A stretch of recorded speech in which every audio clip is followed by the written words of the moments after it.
Archie. Dr. Kruse, welcome.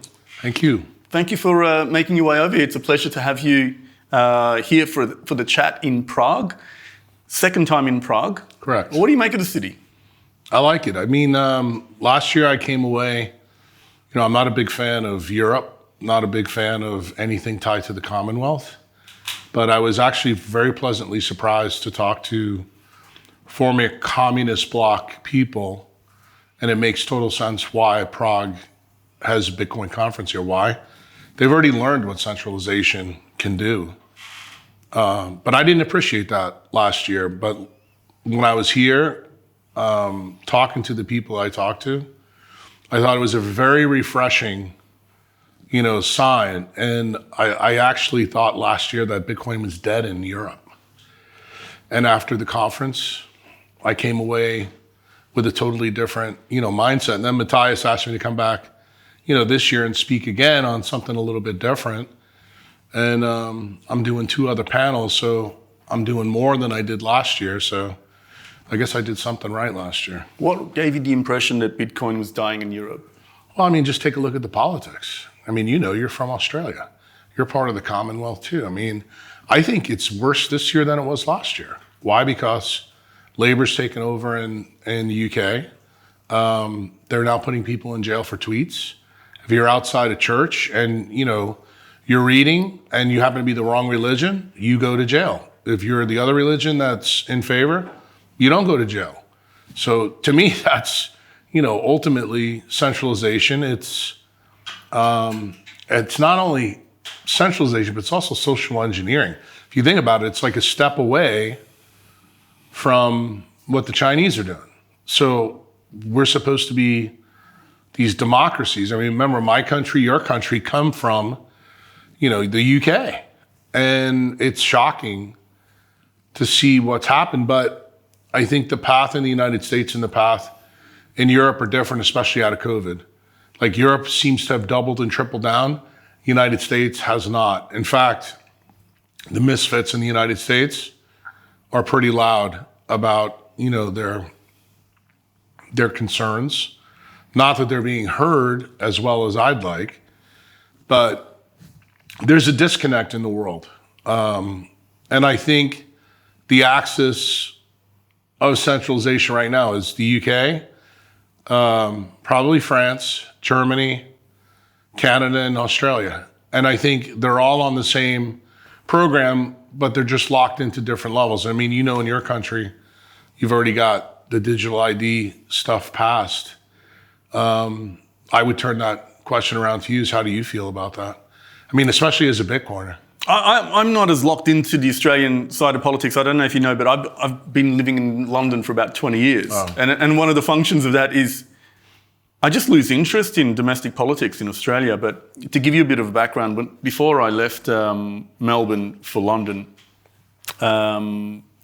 there were constant stories that would pop up every 18 months, 2 years, about the country trying to develop a national ID card, right? Centralised national ID card that would, be something that you'd have to present for all government services, digital services, everything. And there always used to be very strong pushback against that. And then, after the introduction of proper smartphones with the iPhone and the proliferation of that died down. The government never tried to push a centralised government ID again, because they didn't need it. They had all the data they needed. And it's like, now with the constant sort of demagoguery that we're pushed about Chinese credit scores. So one of the stories that stays in my mind is back when there were constant stories about the Chinese hacking Yahoo email and Gmail and whatever, right. And we were all frightened into Chinese spies. And then the Edward Snowden revelations come out, and it's like, actually, the NSA and the Five Eyes have been collecting anything anyway. It's almost like they frighten the population into believing someone else is coming after them to distract us from what they're actually doing. And it's kind of the same thing with the national ID thing. They were, right now, for example, the Chinese credit score story is constantly popping up. But in actual fact, if you have a look at what the creep is happening in European Union, and to some extent the UK as well. It's like by increments, they are effectively instituting the same thing in a roundabout way, but without it being a centralized named program that has this overt in-your-face effect. But we saw that in Canada, for example. You wouldn't call it a credit score, but they debanked people for having the wrong opinion. They literally did that, didn't they?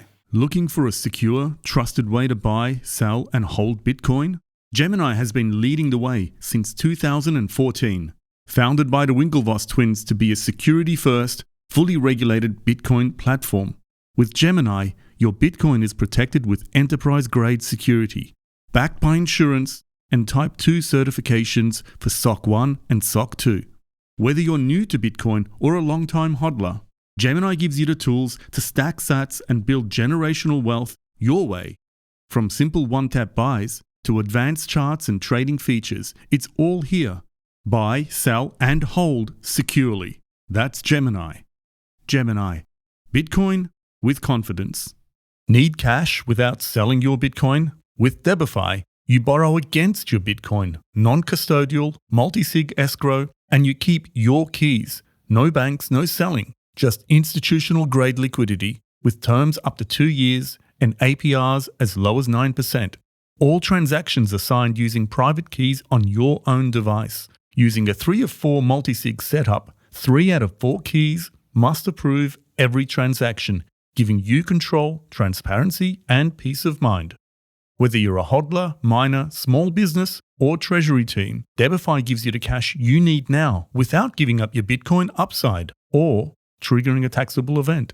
Get liquidity, keep exposure, and stay secure. That's DeBiFi. DeBiFi, your Bitcoin, your money. Well, I mean, they did it with the truckers, but they're also doing it in the United States. I mean, we saw it. If you were the wrong political party, then you got debanked. And, that affected a lot of Bitcoiners because a lot of the Bitcoiners were the wrong political party. So I can see the same effect of a centralized program being implemented in increments without a name over that program, an umbrella name for people to be able to identify and say, aha, that's what you're instituting. Yeah, I don't know though if the name is the thing that bothers me. I think it's the principle, to be honest with you. No, I'm agreeing with you, but I'm just saying the implementation in Europe is by increments in disparate programs. But they're much more forward about it. In the United States, the only thing that's been forward about is when Kristi Noem, who just got in with Trump, she came out and mentioned something by May 7th. We were going to have to do something. And that's when people said, this is bullshit. We didn't vote for this, because the people, that put Trump in, I mean, let's face it, it was the Bitcoiners and the Maha moms. That's the only way he gets in. And the pushback there was any of the things that are tied to centralization and surveillance. But now we see, the breakup with Musk, the ascension of Peter Thiel. There are some big concerns. And then, the geopolitical stuff, going on right now between Iran and Israel. It's a total psyops. You have Tulsi Gabbard coming out and saying, look, Khomeini doesn't want nuclear weapons. We have nothing tied to this on national TV on X. And then what does Trump say from the airplane? Oh, no, I disagree with her. Even worse than that, I don't care what she says. Well, I kind of do, and I'll tell you the reason why. Because it tells you, as I think a citizen of that country, kind of truly where we are, where we're going. When you have an intelligence agency in the United States saying one thing and the president of the United States says another, that's how you have the proof that the United States has been under a military coup since they killed JFK. And let's be very frank here. We now know one of the things, like I voted for Trump. I was not a Trump fan. I was more for Bobby Kennedy. I said, if I got Ross out, if I get Bitcoin into the United States system, and I find out who really killed JFK, I would consider my vote not wasted, in this election. And I got all of those. And the irony to me is here we now know who killed JFK, And the same group of people are still in control of the executive branch. Like the things that we thought would flip. Like if people asked me before the election, would Trump fail or Bobby Kennedy fail? I would have put all my money on Trump failing and not Bobby Kennedy. And it's turned out to be exactly the opposite. So who killed JFK? Well, the CIA and the Mossad. It was Israel. The people that started Israel were involved. You know, obviously the mob was involved too, so it was a triumvirate. But I believe, and I've believed this my whole life because it spanned my whole life, that I don't think the United States is ever going to be right until we understand that we are under a military coup. And I don't think people in the United States, like when I've said this on other podcasts, I'll say it on your podcast, I don't think people in the United States really understand what that means. And it means you are not free. You have the illusion of freedom. And the only freedom that an American truly has now, is, according to Jack Kruse, is the alloidial title of Bitcoin. That's it. And even that, you know, they're probably going to come after. There's, you know, a lot of rumors in the States that even when Trump brings Bitcoin in, that they're going to ask you for your Bitcoin address, you know, at some point. And yeah, you'll still be able to go do the things you want to do. You'll have your Bitcoin.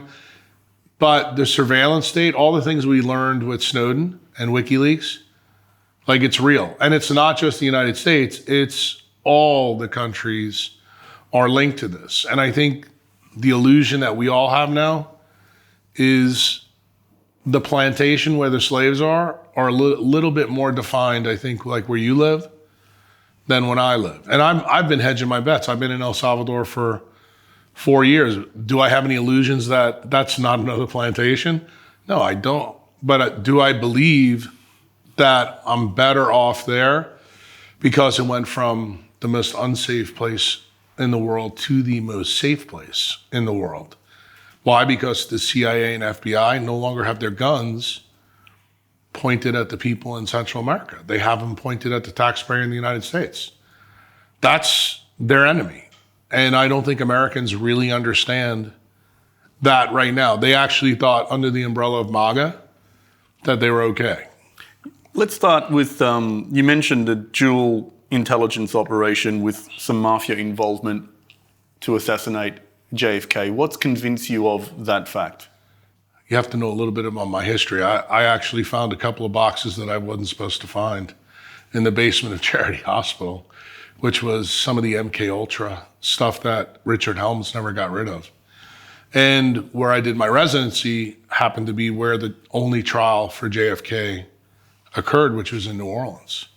So Jim Garrison was the DA of New Orleans that prosecuted Clay Shaw for the murder of JFK.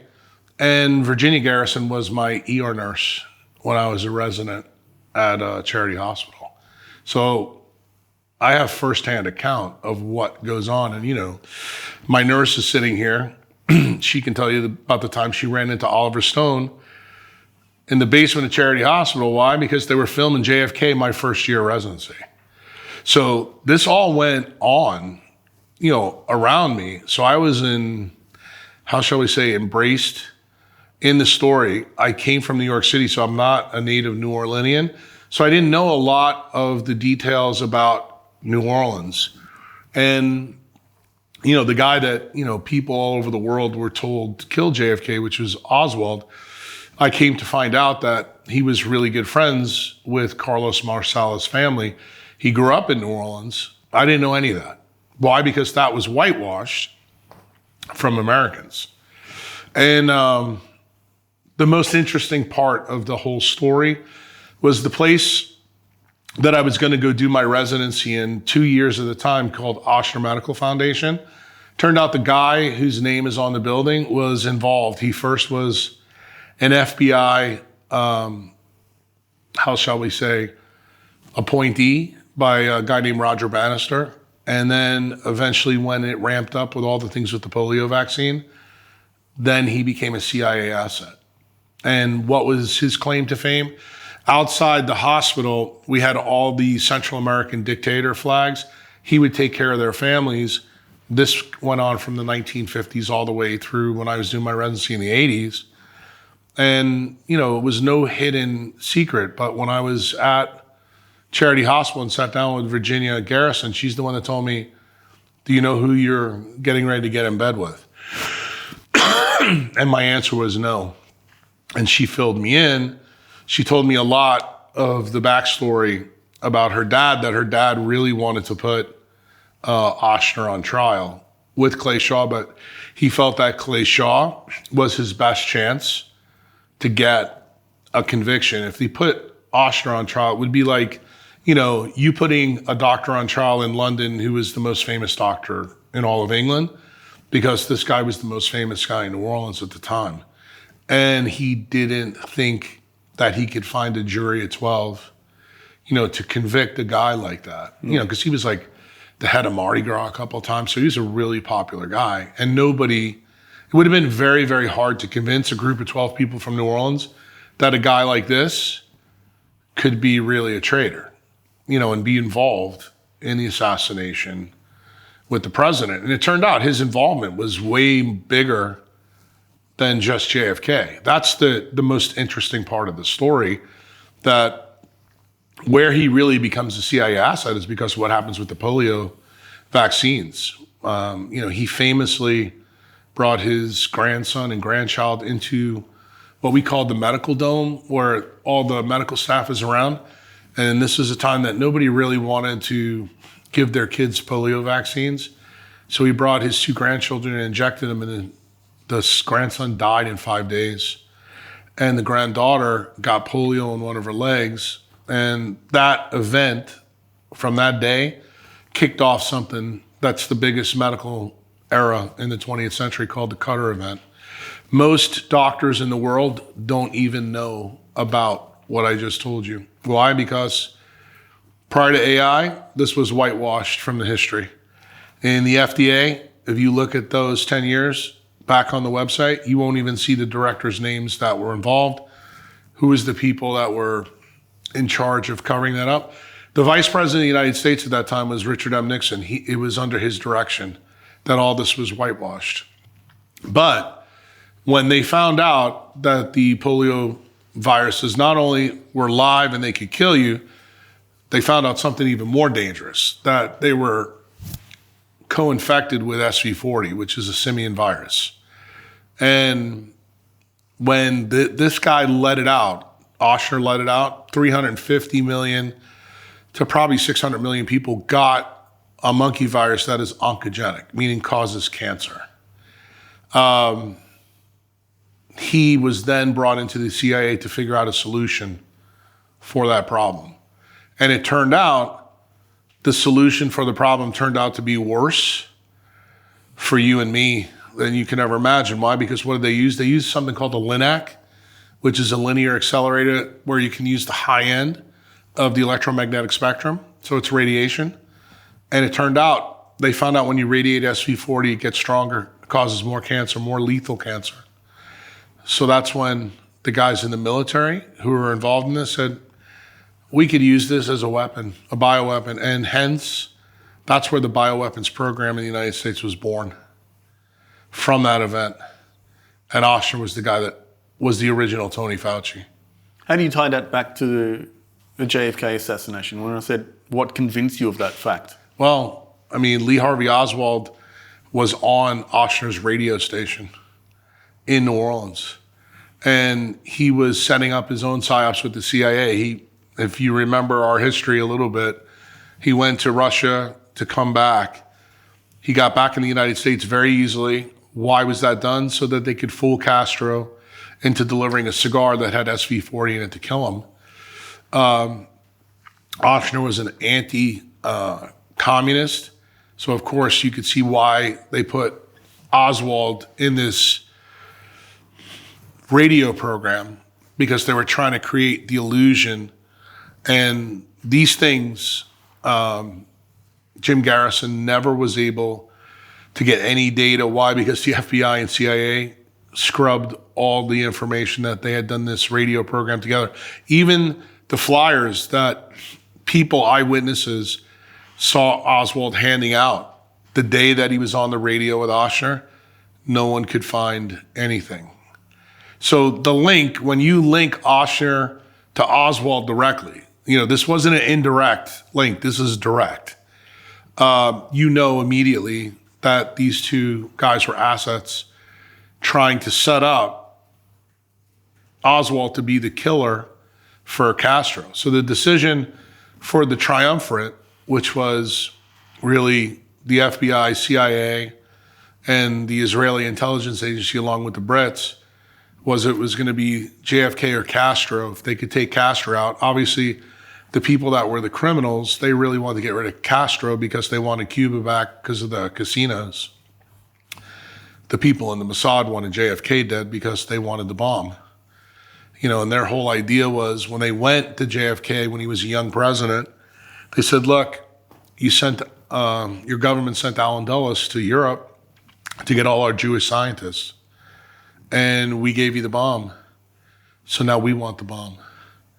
And JFK basically said, register as a foreign agent, basically told him to kiss his ass.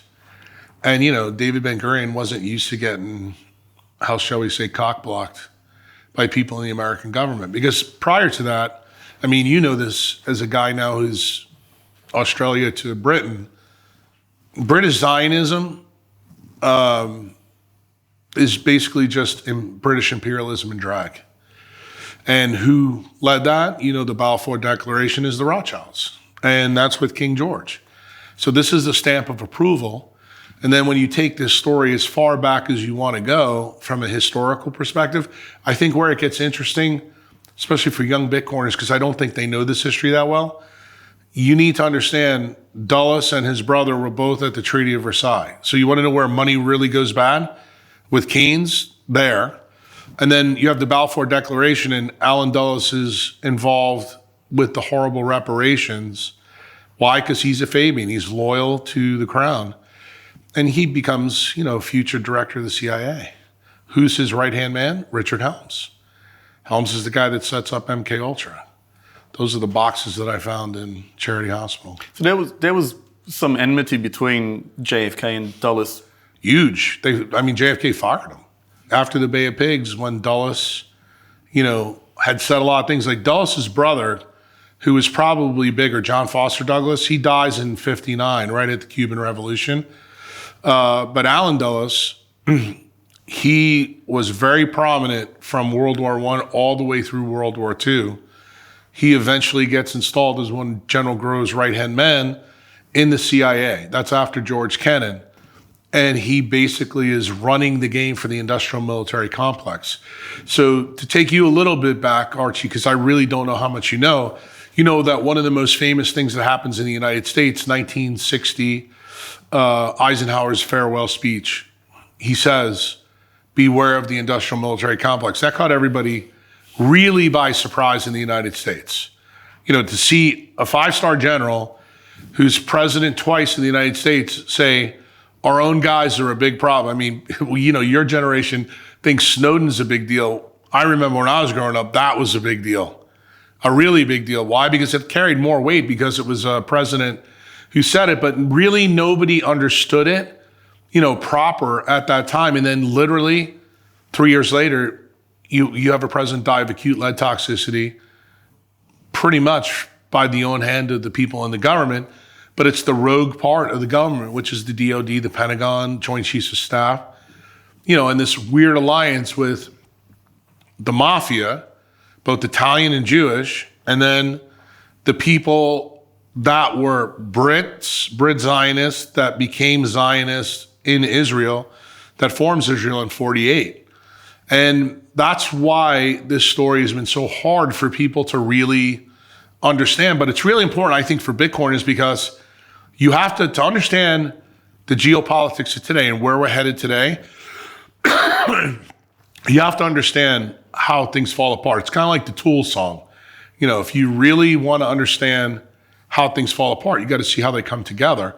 And when you see these parts come together, you have to realize since this event that all the intelligence agency of the Crown, the United States, and Israel have been working in unison together. And pretty much I would say the back half 40 years and the first 25 in the 21st century have been a giant psyops run by a military coup. And that military coup, I mean, it's going on right now. The Iran-Israeli war is exactly that proxy. It's not changed. The players may change as, time evolution goes on, but what does it mean for me and you? It means that they're figuring out a way to steal our time. And as Bitcoiners, we like to think that Bitcoin's our most valuable asset, but you and I both know the most valuable asset we have is time. So we all know that inflation is time theft, but you need to understand there's other ways to have theft. And in JFK's case, he was taken out by acute lead toxicity. That's the ultimate time theft. And I look at, what happened in the 60s, because I was young, is his time being subtracted from him. That means they subtracted it from a lot of Americans, especially Americans who democratic ideals, post-war, everything changed. I can tell you, everything changed in America after he was killed. How does a faction within an intelligence agency conduct such an outrageous operation? Maintain to keep it a secret? That one should be easy for you. I mean, remember the people that I told you led this charge were the people that are in control of the Manhattan Project. So if you could keep the atomic bomb quiet, from Nazi Germany, why couldn't you do this? You have to realize, it's kind of like when you've done it once, the DOD and the Pentagon's like, let's do it again. Except more audacious. And they were.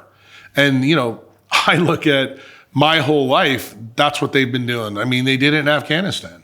Well, one of the arguments against sort of inside jobs, so to speak, is that detractors or defenders of the government will say there's no way that so many people can keep a secret from the public. Well, yeah, but they don't have to keep a secret. I mean, all they have to do, this is the beauty of the wisdom of probably George Kennan and Dulles. All you have to have is deniable plausibility. I mean, remember, we get the term conspiracy theorist from the CIA. In other words, they poisoned the well right off the bat. And they took what they learned from Edward Bernays and Goebbels and perfected it.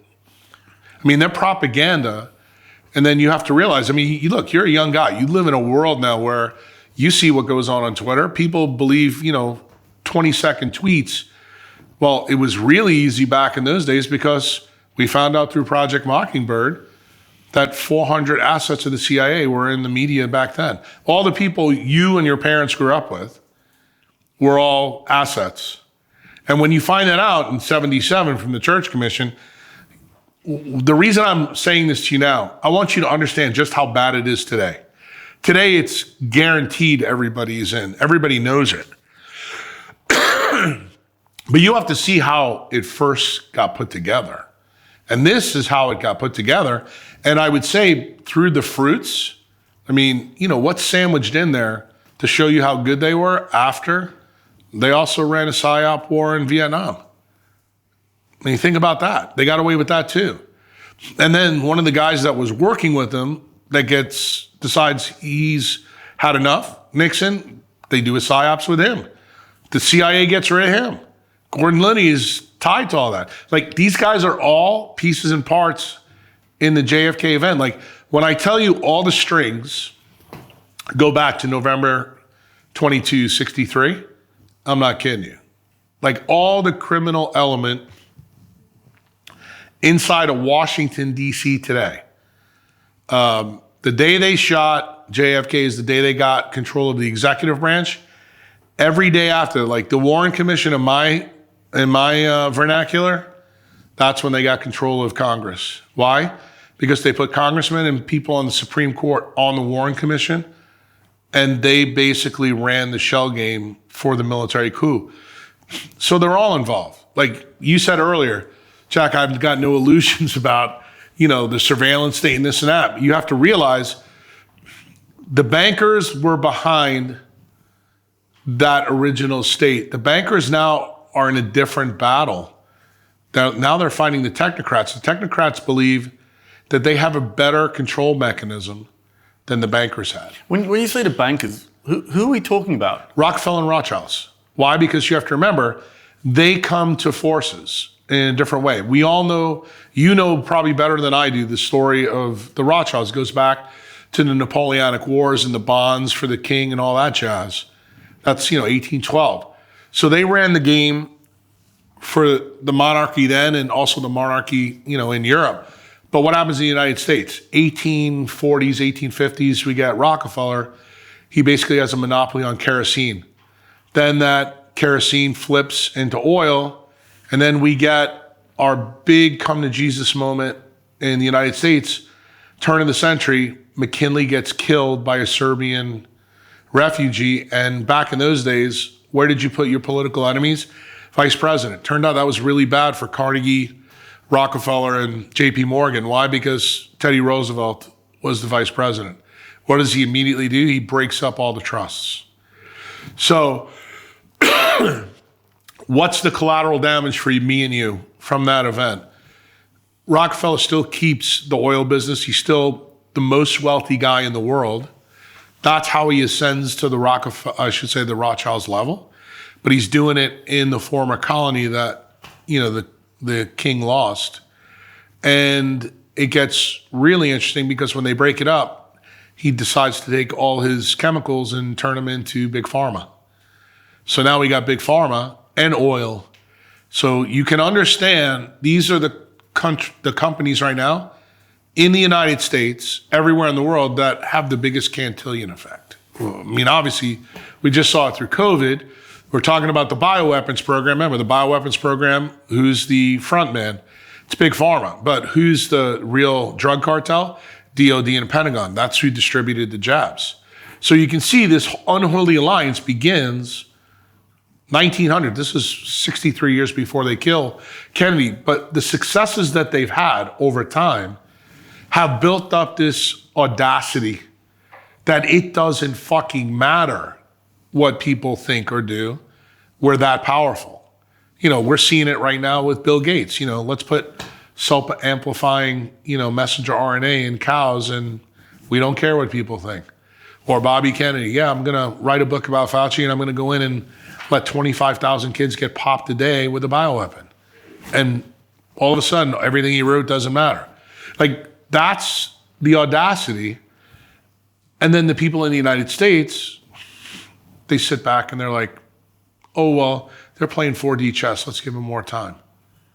Just goes to show you, they know how stupid we really are. Why? Because they've dumbed us down with a lot of the things in the MK Ultra program. But we act like, no, that couldn't happen. Trump gets elected explicitly on a no more wars campaign. No more endless wars, no more wars.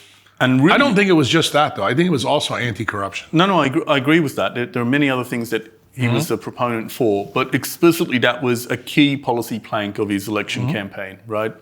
He gets into office. Now, he's already been into office, and we see an about face with the support for Israel attacking Iran. We've seen this happen a number of times where presidents campaign and they sound quite moralistic and wholesome and they're going to do things that people want. They get into office, something happens, and then it's business as usual, same as the old boss. What do you think happens to a president after they're sworn in? I think I've already given you that diagnosis. It's the Department of Defense and the Pentagon. Remember who's running the country? Not the president. It's the military. But okay. I gave you that answer. No, I know. I'm trying to direct you towards something more explicit. Well, no, but what I want to tell you is because, remember, you as Australian, UK guy, I'm going to direct you back to something that I think you'll remember. 1992, this is when Trump was a Democrat. Chuck Schumer was on, I believe it was the Today Show with Katie Couric. And he explicitly said to her, he goes, if Trump says these things, doesn't he know who's going to take him out? And remember who Schumer is. He's a leader in the Senate. He's got deep ties to Israel. Deep. And he's from New York. When you have people in the government at that high level in Congress telling people, look, you just can't say this stuff. Why? Because when you get in power, you're going to find out really who is in power. And like we've known this.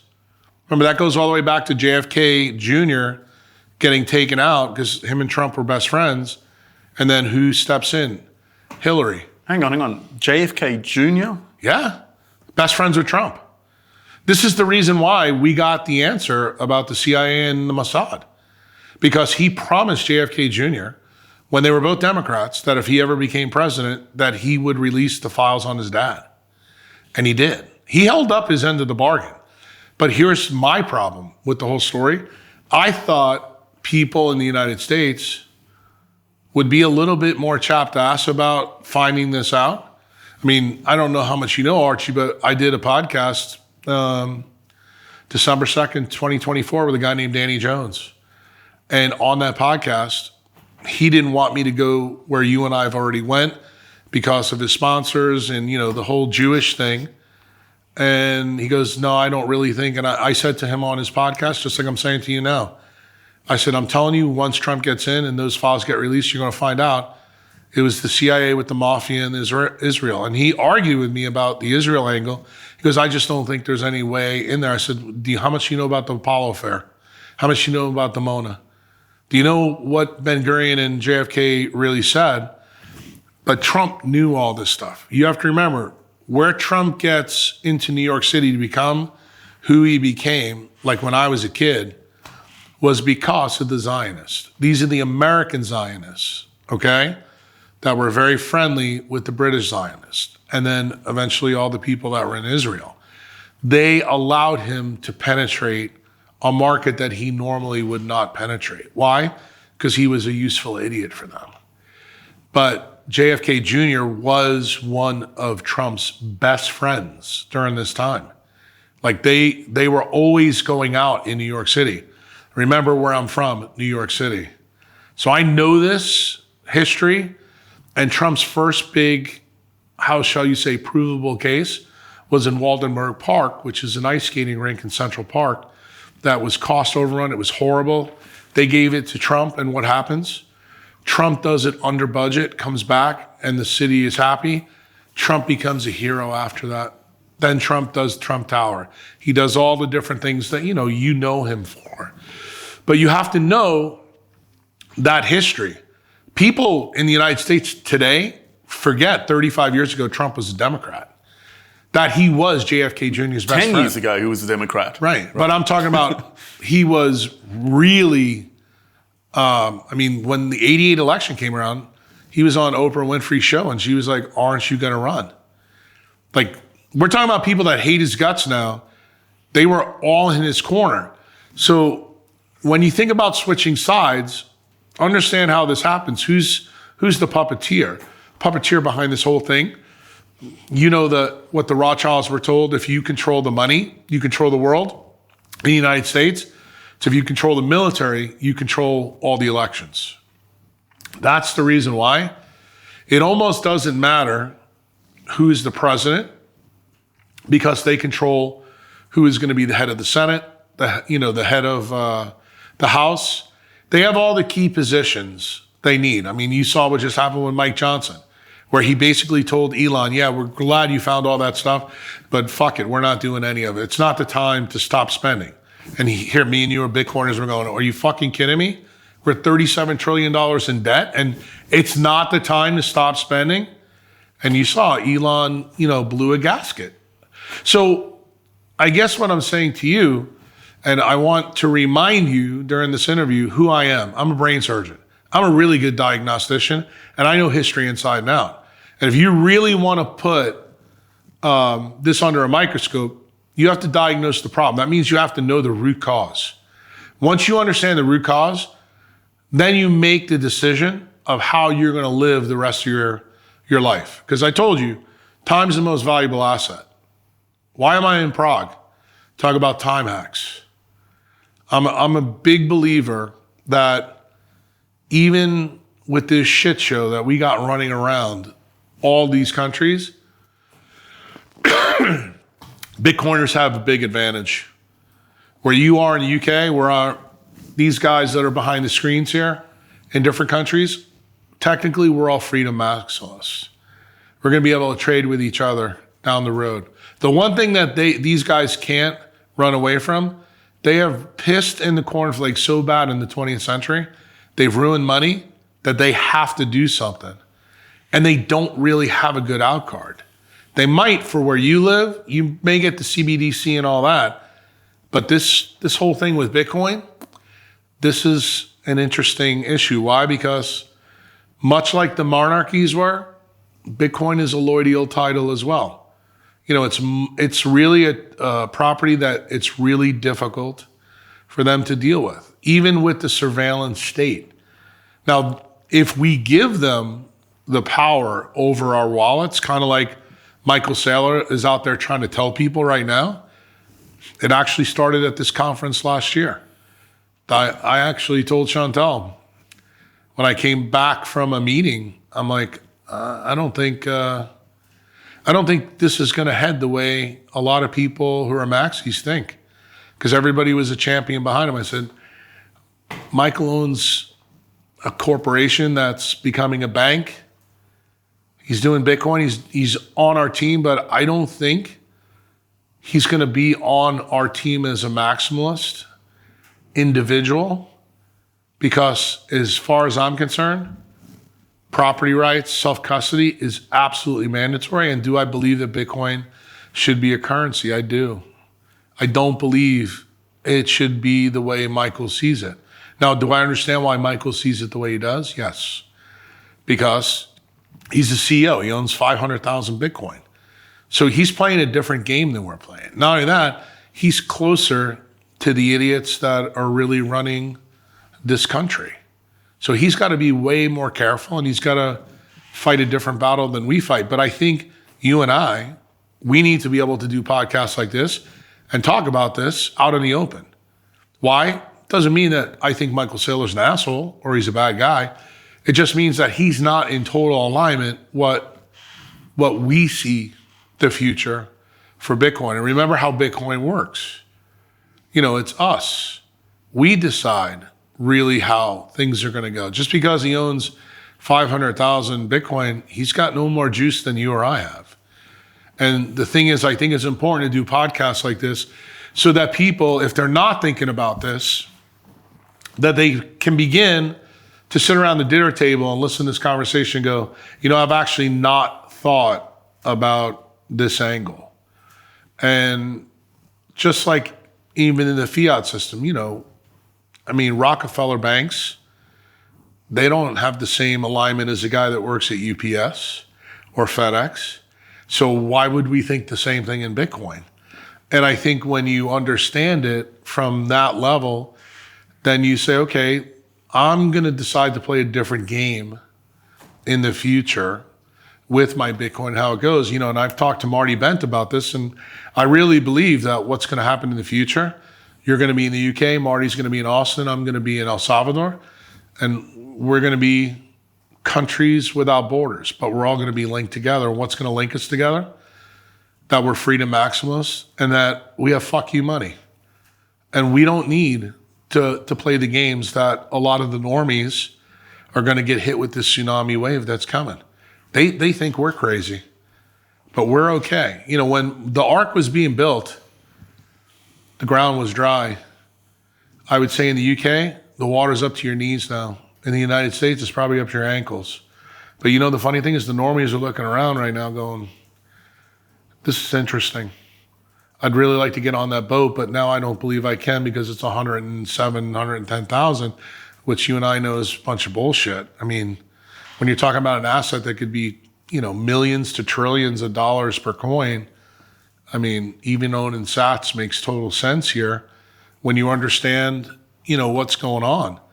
And I have no illusions that even if you own a lot of Bitcoin, that you're probably not going to be total free, but you'll have way more freedom than people who didn't make that choice. And I think the next step that I try to get guys like you to understand is that the real control of freedom is when you control your time.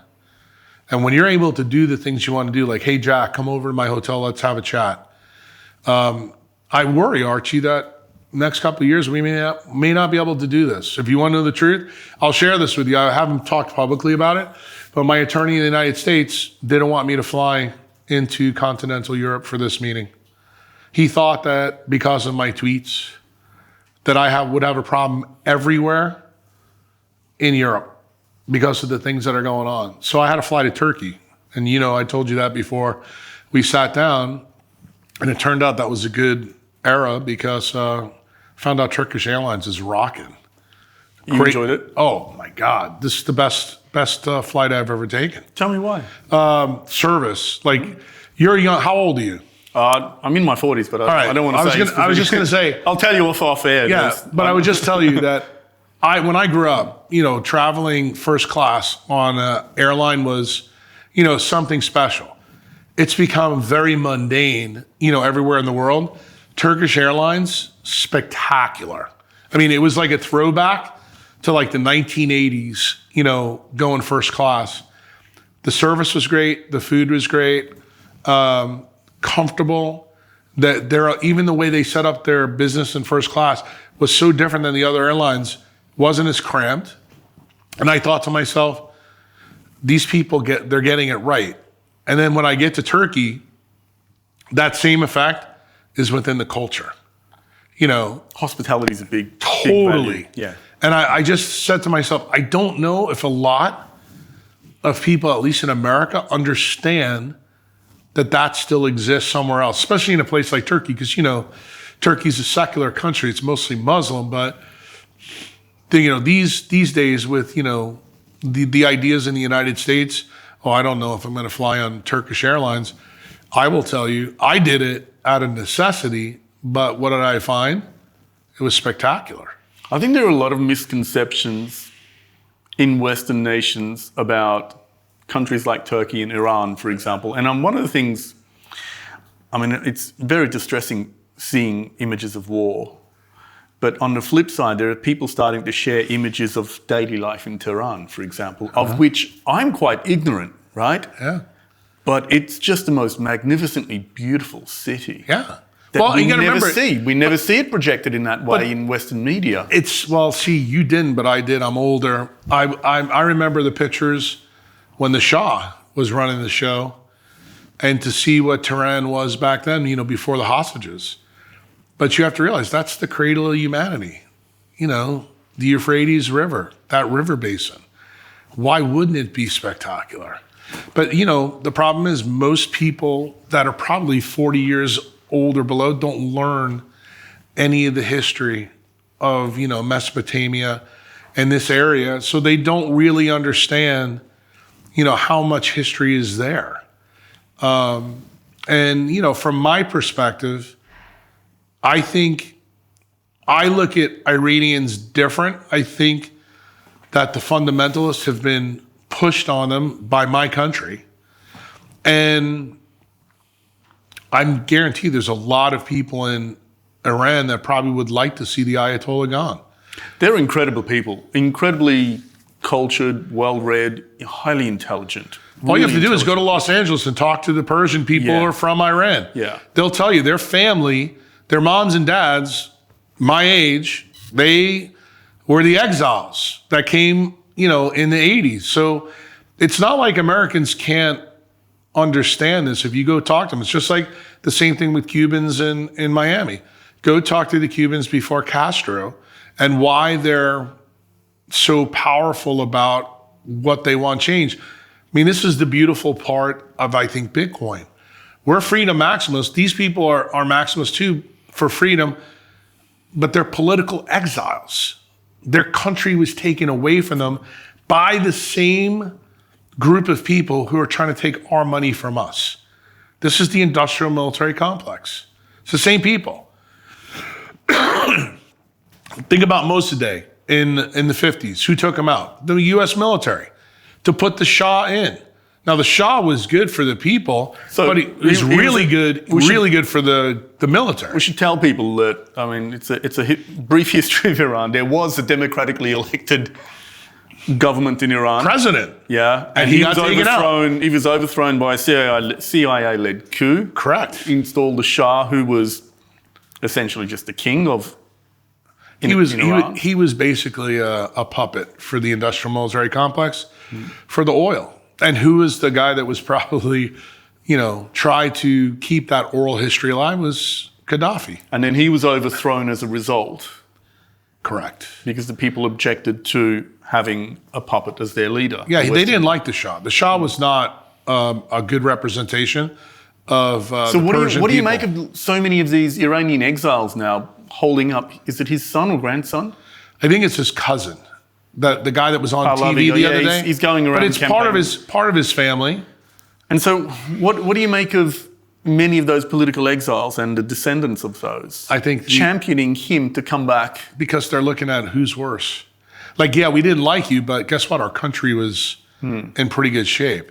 And, I think that's what happens with all of us, that sometimes, the enemy we know is probably better than the enemy we don't. Yeah. And I think with the people of Iran, they really have gone through the ringer the last 40, 50 years. And I think a lot of countries are the same way. I can tell you the country I'm living in now, I'm experiencing it myself, to see what it's like under a new regime where there's freedom. And when you talk to the people who have been in, civil war for 25 years, these people still have PTSD. So I guarantee the Iranians have it as well. And then you always have this idea, like even in Iran, I know that the fundamentalist and the Iranian people who are secular, they don't see the world the same way. And right now, one group of people is being forced to live, another way. I mean, to me, that's a time issue. It's also a freedom issue. So do I understand that there's probably more people that are for the secular way than the fundamentalist way? Do I believe that the fundamentalist way is going to dominate certain countries?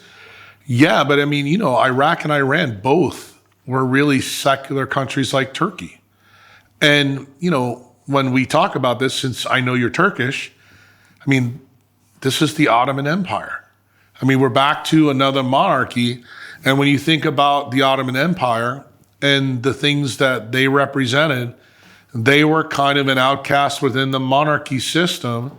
And it turns out the same people, that gave us Palestine and Israel are the ones that defeated them. And that whole story about where Palestine comes from, it came from the Ottoman Empire. I mean, one of the sultans was approached by the Rothschilds early before the war and said, we'd like to buy Palestine. And what did the Sultan tell him? We're not doing that. They didn't sell out. They knew what the plan was. They knew exactly what was going to happen, that they were going to transfer most of the Jews from continental Europe to Palestine. But the Sultan said no. And when they lost the war, effectively, the Rothschilds got their way.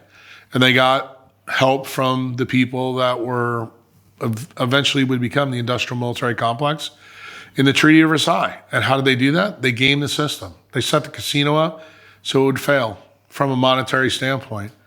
And, that's why I say understanding how history and the history of money was used is important for Bitcoiners, because I think right now the young guys like you, because I consider you guys young, what happened in 1971 isn't the real story, but many Bitcoiners believe that it is. No, this story began way earlier than that. And what has happened recently is you now have a new group of technologists. That's the Peter Thiels, the Elon Musk, the Reid Hoffmans, the PayPal Mafia guys. They convinced a Bush Department of Defense leader in Poindexter to bring them in.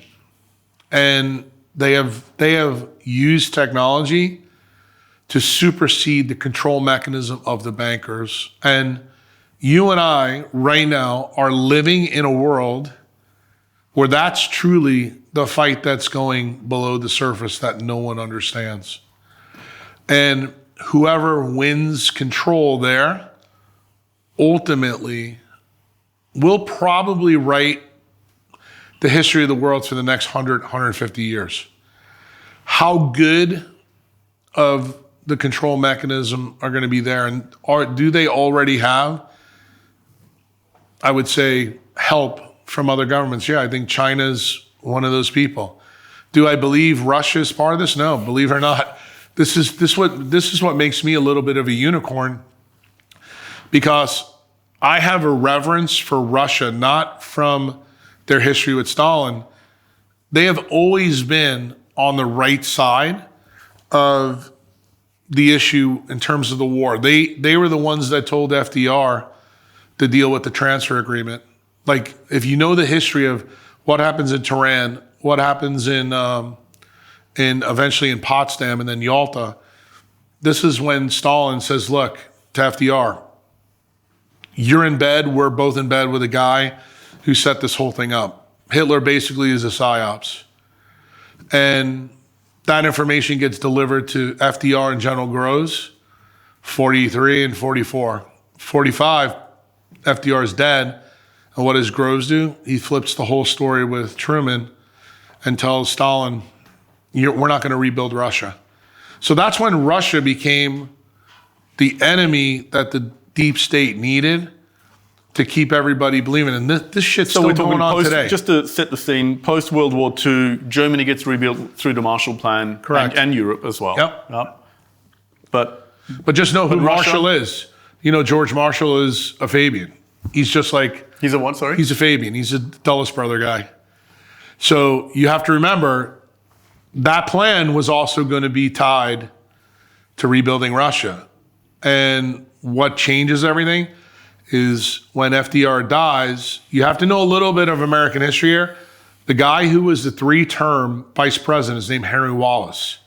Henry Wallace gets taken out by General Kruse. Why? Because Wallace gives a talk in 42, 43. It's called The Common Man.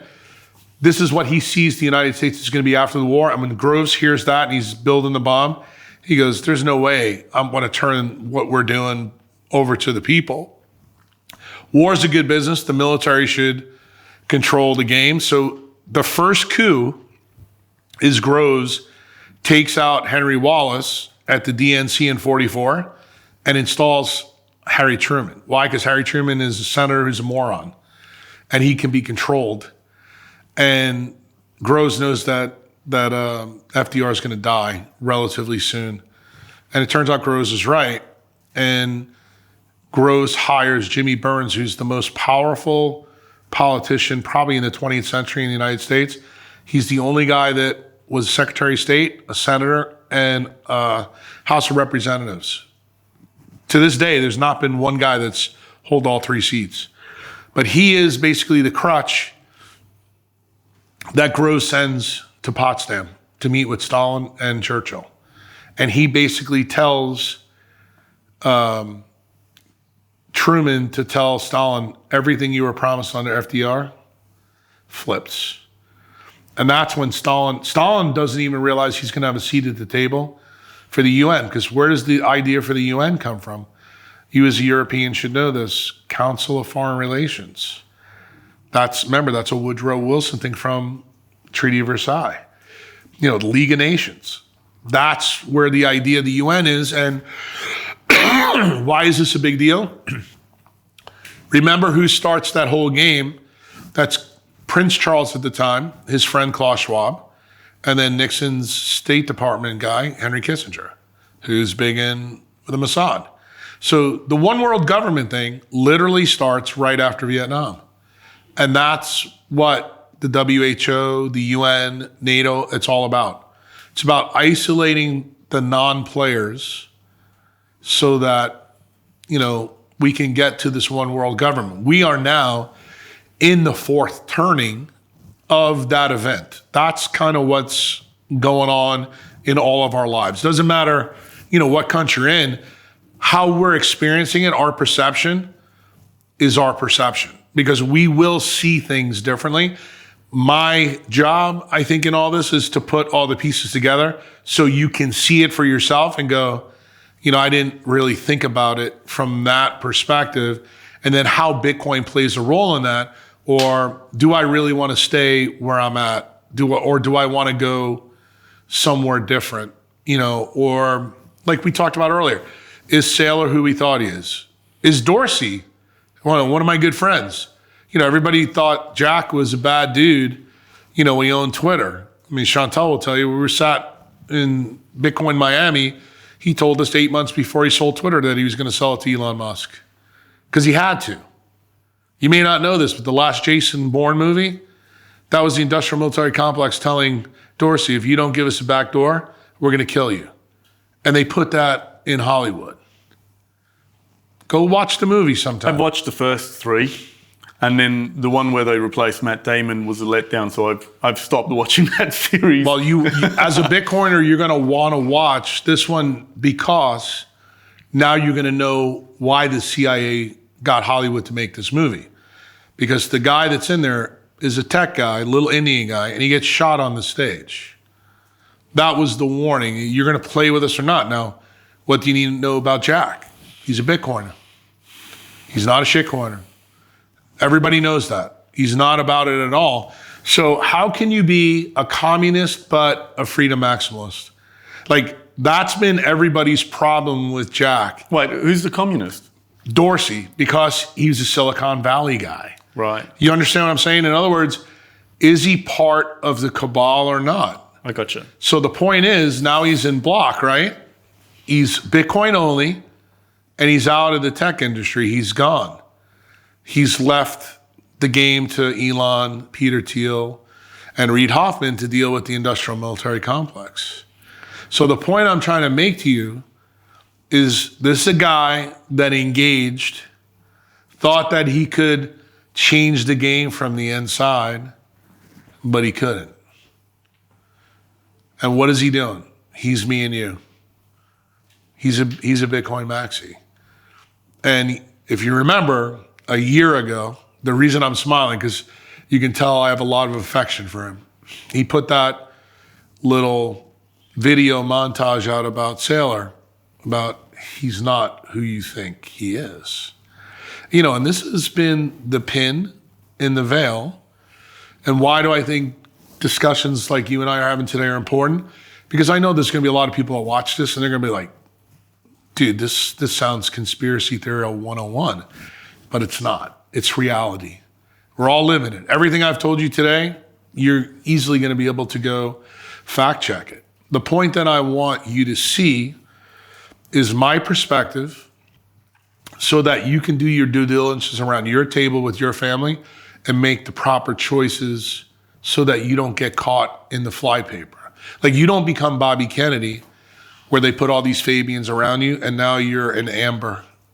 You know, you are, you know, a mosquito that could be a great change agent for the people, but they have stopped you from acting. Remember the term that Saylor used? I'm going to remind you of this. Ossification. Doesn't that sound a lot like amber? Sound like what? Amber, you know, when you find an Oh, old... I see. Yeah. Gotcha. So the point I'm trying to make to you is when you see things that rhyme, that are other places, you should sit down and go, why is this happening? Like, what does this really represent? And that's when I think you just need to be really diligent about how you think. Like, what do I do with my tribe? I try to turn them into critical thinkers. I think when you're a first principle thinker, your bullshit detector is very high. I've watched Michael Saylor very closely since he came onto the scene. And he's doing exactly what I would expect of someone who is orange-pilled in his position as the leader of a corporate entity that is going full-on into Bitcoin. Totally agree. So I don't see any real cause for suspicion because he's acting in precisely the way that I would expect a corporate chairman, founder, who has steered his company towards Bitcoin. And then we, as Bitcoiners, we talk about, you know, being attack-proof, the protocol, Bitcoin, and having a cultural immune system as well. Mm-hmm. And so what are we so afraid about? What Michael Saylor is doing, that it's going to suddenly upturn? I don't think I'm afraid about it. What I'm trying to do is I want to put sunshine on it. realize that his goals are not our goals. Like, he is setting up a bank, and he's more sided with the technocrats than he is with us. That's it. Understand that. Do I believe that he's going to do a lot of goodwill for all of us? Yeah, I think he casts that kind of shadow, but because of his position, because of the 500,000 coins, when you come out and say, look, I want to be able to get yield and custody my coins with, I don't know, JP Morgan or whoever he's talking to, that's not good for us. Like, Michael's plan is not good for me and you. And you need to be able to call that out. You don't have to call him out publicly, but when you and I have a conversation about this, understand the game that he's playing and the game that you and I are playing, they are not congruent. And when Satoshi wrote that white paper, it's a peer-to-peer network. Not only that, self-custody is a huge piece of that issue. A loyal title is humongous. Let me try to break that down to see if I understand you correctly and perhaps bring the audience along with this conversation, because you're saying, like, your comments are very rich, in the sense quite dense. And if I can just try to unpack that to make sure I'm understanding you as well, is that, the ethos of Bitcoin is all about individual sovereignty. Correct. Right. And we have the belief that Bitcoin is built in a way, the protocol is built in a way that is attack resistant, censorship resistant, right? And that Bitcoin would become a base layer of capital, of global capital. And in such an instance, my personal view is that it was inevitable that a player like MicroStrategy would emerge. Correct. Whether it would happen this early or not is, I guess, a different matter. And so they are doing something that I feel was always inevitable. And I think some of the behaviors that such an entity might encourage might be slightly divorced from the sovereign individual ethos of the early days of Bitcoin, which we're all trying to uphold. I would also posit that it was inevitable that as the mainstream came on to adopt Bitcoin, that they would do so in a way that would reflect and mimic their existing behaviors and their relationships with their financial institutions. In other words, they would not want to self-custody. So, first of all, have I understood you correctly? Correct. And second of all, about my expectation of the mainstream behavior once adopting Bitcoin would essentially be the same relationship dynamic with their existing financial institutions. So what's the problem here? The problem is that you're going to follow the leader. There's the problem. Remember, you did the diagnosis. I'm not worried about you, but I'm worried about them. Because they're going to say, well, if Michael Saylor's got 500,000 Bitcoin and he put it with State Street or, NYDIG or whomever, then, okay, I'm Joe Blow in Salinas, Kansas. Why can't I put my 3 or 4 coins and do the same thing? Did you just lose self-custody? Because remember who Michael Saylor is playing ball with. The people that I just told you Dorsey was playing ball with, and how did that work out for him? Not so great. What did he decide to do? I'm going to play a different game. So the point that I try to make to you is I believe that there was a Michael Saylor before Michael Saylor. That man was Jack Dorsey. And Jack Dorsey kind of warned us of what was coming. Just turned out, unfortunately, Jack owned a communication business where his true beliefs were overshadowed by the corporate board, which was very woke. And we all thought that he felt the same way they did. Turns out that's not the case. So now Michael Saylor, as Jack steps out, Jack is probably more Bitcoin than even Saylor is. Why? Because what is he doing? He's trying to get people that are disaffected in the third world connected to this. Like, truly the ethos of Bitcoin. But now we have Michael assuming the role that you aptly laid out. But how is that unfolding? In other words, I think the big things, you've made an accurate diagnosis. But how the actual big thing unfolds, I think it's a little bit too close to the Cantillon effect. Like, I do not like the link between Fink, Lutnick, and the fact that everybody's so cozy with the government. There should always be an unease for Bitcoiners with the government. Remember, Bitcoin is not about the government. The government needs us, we don't need them. And I just think that the last year specifically, from Bitcoin Prague to right now, I have sensed a change.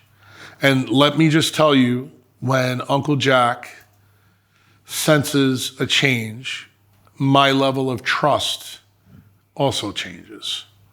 So I'm going to look at things with a lot more critical eye than I did before, because I'd say a year ago, I had 0 questions about Michael Saylor. Now, the list of questions I have is very, very long. In fact, when he talks, when he does an interview, I'm parsing it more than you could imagine. Why? Because one thing about Saylor, he always throws breadcrumbs if you understand how to make the diagnosis. So pay attention to him. So where do you think his breadcrumbs are leading then? I think he's a little bit too cozy to the people that are not our friends. The same people that killed JFK. The same people that are doing some nefarious things in global politics. Why? Because it's good for him. Like, I'll give you an example. One of the things I think he said to Natalie, who we talked about earlier, he doesn't have any kids. When he dies, what are you going to do with your Bitcoin? Initially, he said he was just going to take it with him. Now he's come off of that and said, well, I'll probably leave it to different organizations. I haven't heard him say that. Where did he say it to Natalie? One of her interviews. And I would just tell you, Archie, I want you to think about this because I come at this a different way. If everybody had Michael Saylor's attitude today that, okay, I'm going to just, take my coins with me, what happens to Bitcoin? It dies. It extincts. That point was made to Michael a year ago. So did you really do Bitcoin good by taking, I don't know, just say he's got 1 million coins, 500 of his own and 500 in MicroStrategy. Did you really help us out? Now, Archie may say, yeah, it's great news for us, Jack. No, I don't think it's good. I think once you've concentrated energy, it should be deployed in a focused and purposeful way rather than... That's how I look at it too, because guess what? And dilution. But you're a Bitcoiner. In other words, you just proved to me, Archie, who you are. But remember, Michael is a very smart guy. And when he said what he said, I paid attention to it. It's probably one of the first times he's said something that I felt like I strongly disagreed with. But that's just a personal opinion about what one guy wants to do with his wealth. It's not really something that I don't think I'm entitled to have a strong opinion on. Well, then let me flip this around. Why did I tell you I paid attention to this? We're in a place right now where, depending on the numbers you want, I'd say 80% of the world took a shot that potentially is going to kill them. We're seeing people drop dead all the time. 25,000 kids a day are getting loaded with the shot in the United States. So is it okay for Uncle Jack to say, well, that's not my fight, I shouldn't say anything about it? It's exactly the same issue. Because what are we talking about here, Archie? You may not see it this way because I understand where you're coming from. But Bitcoin's different. There's only 21 million coins. So if you're taking the coins out, and if everybody follows the leader, which everybody is apt to do, because that's what humans do, then we just extincted the best money on the planet. And we did this because we didn't think about it. And when you think about a guy that's on Bloomberg and CNBC and to do the things he's doing, yeah, I understand his attitude as a billionaire. Like, I got fuck you money and I can do what I want with it, but I gotta be honest with you. I look at things a little bit differently, Archie. Like, the reason I do what I do is, I took an oath. That oath means something to me. And I may not be in total alignment with everything, You do, but I've said this on Breedlove's podcast. I said it on many We don't others. need to be either. No, but I mean, I understand it, but I want you to understand that even when you're a Bitcoiner and say, I don't like you, I'm going to fight for your time. That's the difference. And do I believe that Bitcoiners, we may not like each other, but we're fighting for freedom. That's something that we all have in unison. And I think when someone steps out of that boundary and doesn't really understand how they've stepped out, it's our job to kick some ass and tell people, hey, think about the collateral effects of this. Michael's been very, very good about being way up in front of that. No question. But this was one of those times where I don't think he thought it through. And because he is who he is, and there's a lot of young 20-something millennials that think, he shits ice cream, I don't want them to go through the same, thought process. I want them to understand that if we really want to change the world, we need Bitcoin to survive. Taking your coins with you and burning them like Satoshi burnt his, hopefully, that won't be, a leading event. Like, I think the way Satoshi did it, I think is very interesting, but I don't think sailors should do exactly the same thing. Why? Because the metrics are different with the founder versus one of the big users.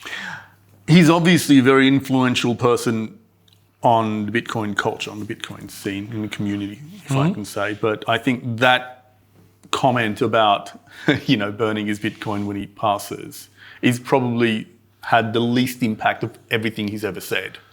Well, it probably, I would say maybe... I think people have a natural aversion to doing that. Maybe to you it did, but it didn't to me. Because I'm going to tell you, this is the difference between probably you and me. When you make that big an error and nobody fact checks you, how many more errors have you made that we don't know about yet? This is the reason why I'm telling you, I pay much more attention now than I ever have before. And you can fault me for that, but there's a reason I'm telling you this right now. As a neurosurgeon, I'm taught to think 6 steps ahead. And when I hear something like this, I begin to wonder actively. So every interview, when I hear different things, I'm paying much more attention. So what are you looking for? You're looking for incongruency with the ethos of Bitcoin. Okay. I think I agree with you. We may be, making mountains out of molehills. The point that I'm making to you is I'm not trying to kill the heroes. I'm just saying, keep your eyes wide open.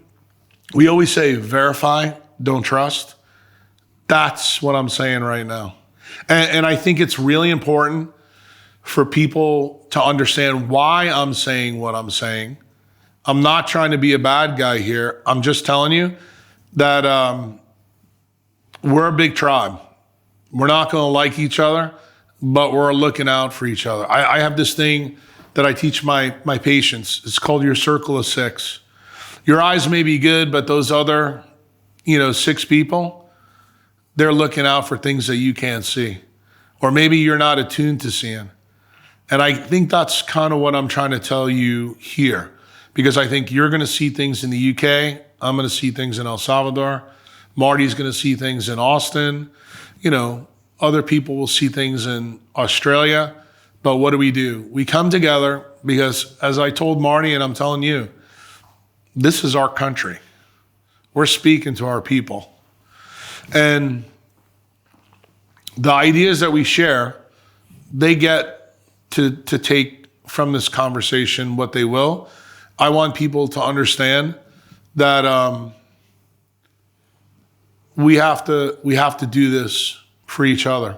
So Bitcoin also, I guess the thing I want to bring up, Bitcoin culture has a tremendously effective immune system. Yes. But sometimes that also elicits an autoimmune response. Right. So my questioning of what you're saying about Sailor is really with that in mind. It was like, okay, I get the caution, I get the sort of spidey senses tingling. So hang on, maybe that's not as congruent of what I expected from Michael. Right. And that's that. But see, that's all I need to do. I feel like me sitting down with Archie, you get it now, and hopefully the audience gets it.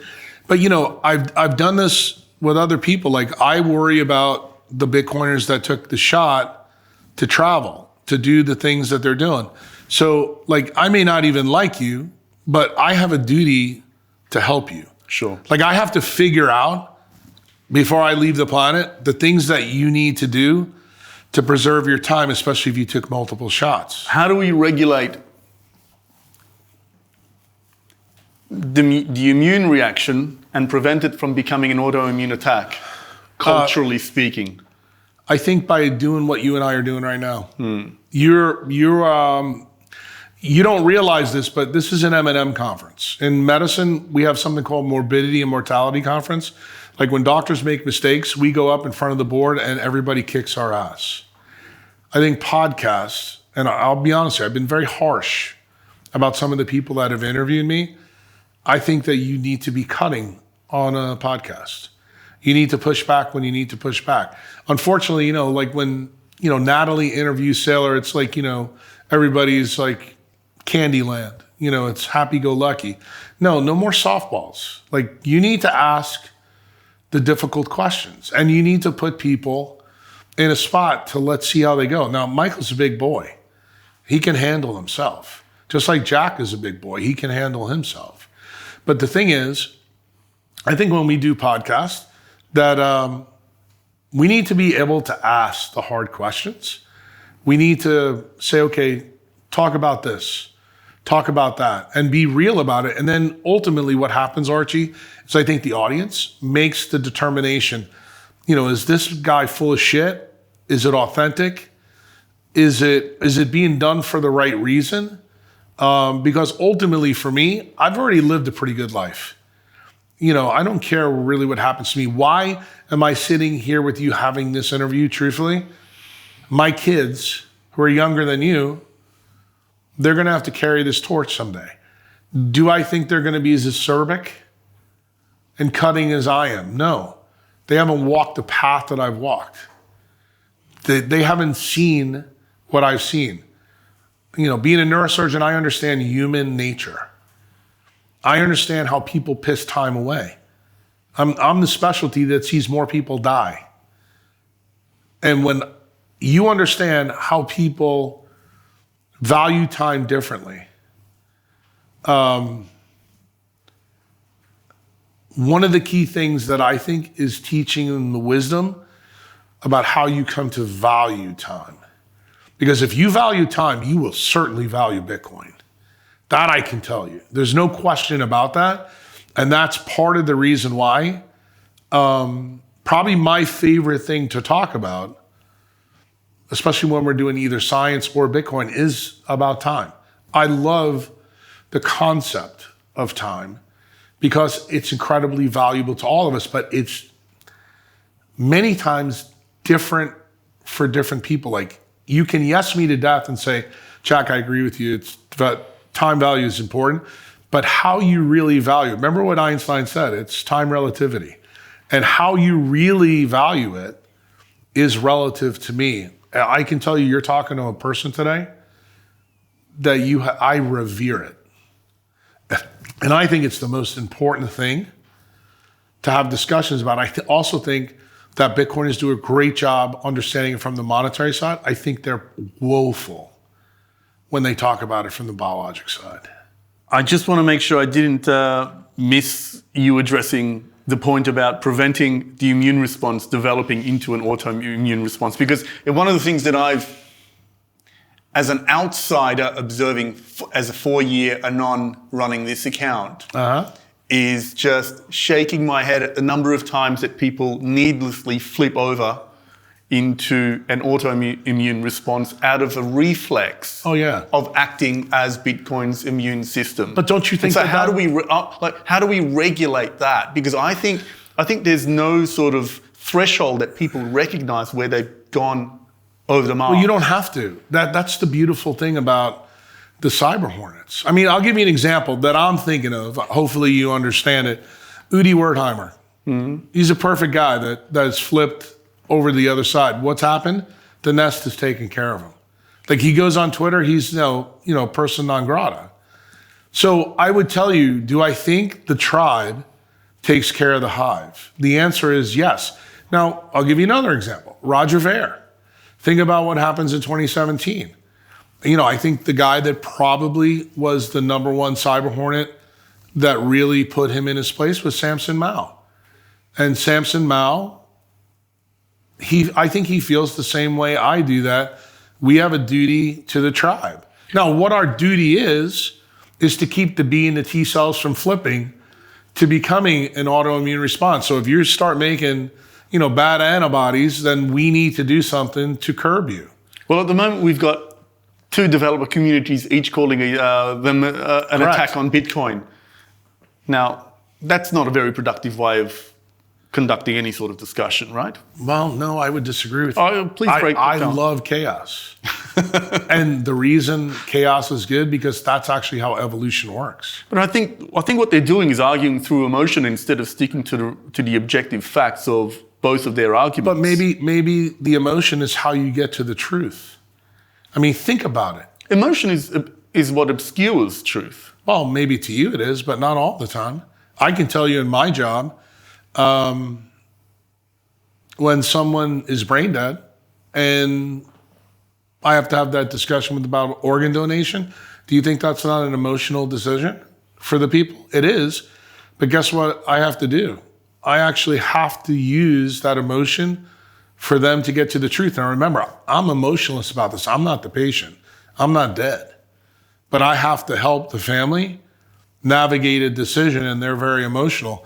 Do I think that that's a bad thing? No, I think it's actually a good thing, because it gives me the entropy to explain to them exactly the situation they're in so they can see it. What I have to be able to do is not make a value judgment one way or the other on their decision. And I would say the same thing is true with the 2 factions that are going on in Bitcoin now. I do agree with you from the outside in that it seems counterproductive, but I would tell you, just think about a pack of wolves. They act exactly the same way. Think about, orcas. The interesting thing is when it's game time and it's time to eat, their incentives tend to align. Right now, this is a discussion amongst the tribe. So I think it's actually healthy. Why? Because through the emotion, through the discussion, you're going to find out the wheat and the chaff. And then guess what happens? That gets lost. That's what happened in 2017 as well. That's what happened in Roger Ver's time. Do I believe that in the future, Archie, we're going to have more of this? Yeah, I do. Because why? The stakes are going to get bigger. Why? Bitcoin will be at $1 million, 13 million, 20 million, 25 million. I think the decisions then are going to even be bigger than the ones that are being made, right now. But no, I would disagree with you. I think the chaos of the situation creates the order. It always has. And the thing is, the way we look at it is a function of our perception of what's true. But when you realize there is no absolute truth, truth is an approximation of the best data we have now. And at least in science, data is designed to come in to actually move the needle one way or the other. I would say the same thing is going to happen in Bitcoin. I don't think it's going to be any different. You make great points. I just think it's better to make your arguments not through rage, but through logic. Yeah, but there's problems with logic too. Dr. Spock.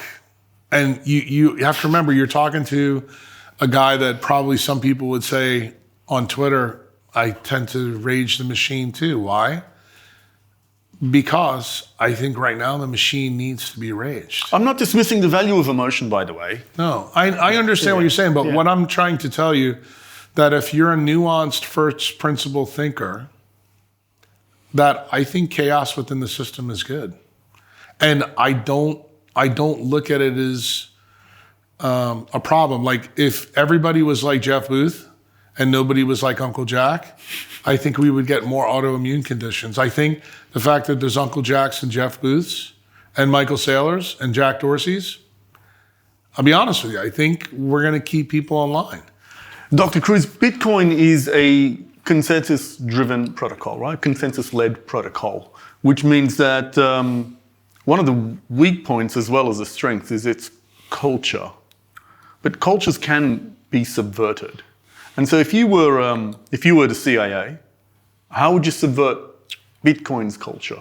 Same way I'm doing it right now in society. I'd mandate they roll their sleeve up and deliver atoms through a vaccine. I would put the bad atoms in supplements. I would put the bad atoms in processed food. And then I would use the electromagnetic force to slowly taper the Ponzi scheme. Why? Bitcoiners are easy to target.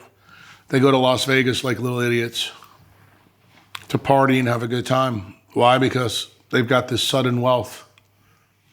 They go out and buy Lambos. They go out and do really stupid things. Why?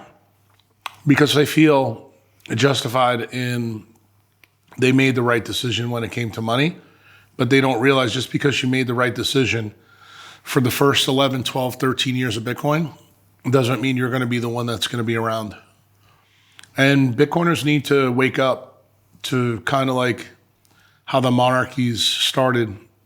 We said right before we started rolling, we go all the way back to the Magna Carta to now. That's a 1,000-year plan. Bitcoiners need to start thinking about the same way.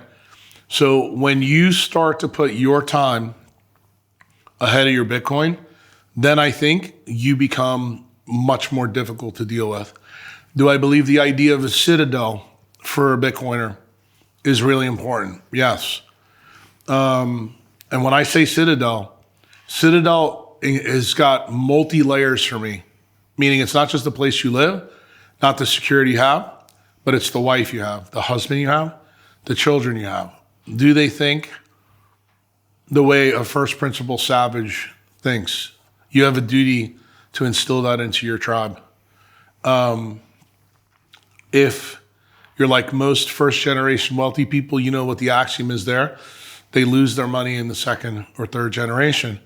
Bitcoiners can't do that because that is the attack vector that the CIA is going to go after because they know about human nature. And, you know, I've said this on other podcasts. I'm saying it to you. I think one of the biggest mistakes, I know David Bailey is going to hate me for saying this, but I think going to Bitcoin conferences is a problem. We should be very careful about our futures. And I think like the stuff that we're doing when we come together and do podcasts, or say we do this on Zoom and we talk in the future, I think we can have good discussions about stuff like that. Hopefully we'll meet on a 60-foot catamaran somewhere in the Indian Ocean where we can do this live the second time. But I think we need to be a little bit more vigilant of how they're going to come for us. They're going to take our on and off ramps. They're not going to take our Bitcoin away, just like Trump and Bobby Kennedy said at Bitcoin Nashville last year. He said, we're going to give you your Bitcoins. Just because they give you your Bitcoins doesn't mean they don't have a plan. Do you think we're being actively infiltrated right now? Yes. Pretty simple. You go to Vegas, talk to the people in Vegas. You got SIM card swaps. You got, you know, the basic stuff. You got chicks that are hookers, you know, putting GHB in your drugs, in your drink. You wake up, things are gone. I mean, I just had a member, probably shouldn't share this, but I think it's germane. I just had a member that basically got attacked and lost her wallet, you know, from when she was in Spain. Had her Bitcoin taken from her. Definitely her own fault. The point I'm going to try to make is I think your question was an excellent one.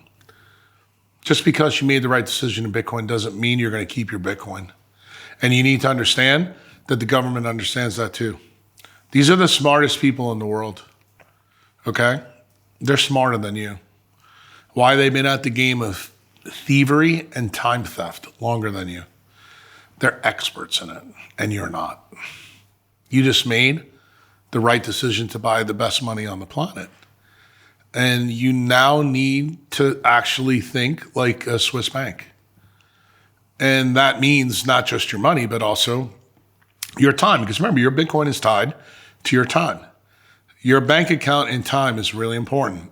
And it's really important to make sure your wife, your children, your family, even the idiots in your family that, are no coiners, you have to decide, do you want to save them or not? You have the same problems I have. There's people in your family, you talk to, you're blue in the face and they still don't get it. Well, when the shit hits the fan, the tsunami comes, they're going to get rug pulled. Are you going to let them go out with the wave, or are you going to try to do something to help them? Ultimately, those are the decisions that we have to make. But I just think when we come together in groups, I feel very uneasy about that. And the other way we come together in groups, we saw it perfectly well with COVID. You wanted to travel, you're a Bitcoiner, you're like, fuck it, I'm free, I'm rich, I'm going to go. Well, you got to take a shot. If you took a shot and you're a Bitcoiner, you're listening to this, you're fucked. I'm telling you, you're fucked. And you need cocksuckers like me to be that hardcore to find the answer for you. The things that you need to do to reserve yourself. I mean, just on Twitter 6 months ago, I had people reaching out to me, a young Bitcoiner with 3 kids, 40 years old, got a brain tumor, turbo cancer from taking 3 jabs.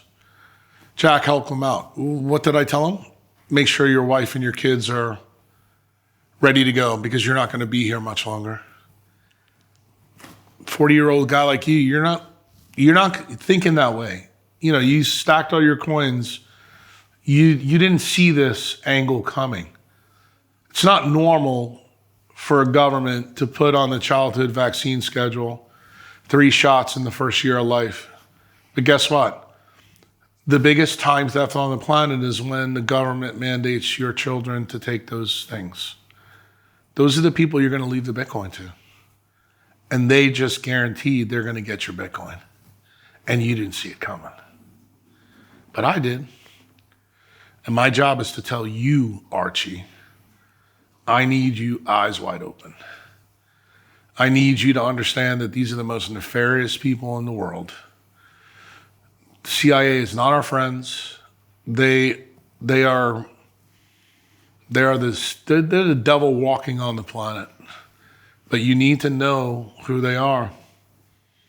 And you just need to protect yourself. And I think if you're a first principle thinker, it's not that hard. You may have to, be a salmon, swim upstream, but that's also the reason why in our first part of the interview, when you talk to me about chaos, you talk to anybody who really knows me personally, they'll tell you I love fucking chaos. And the reason why I like chaos, Archie, is when you put somebody in chaos, you find out literally in 5 to 10 seconds how good a thinker they are.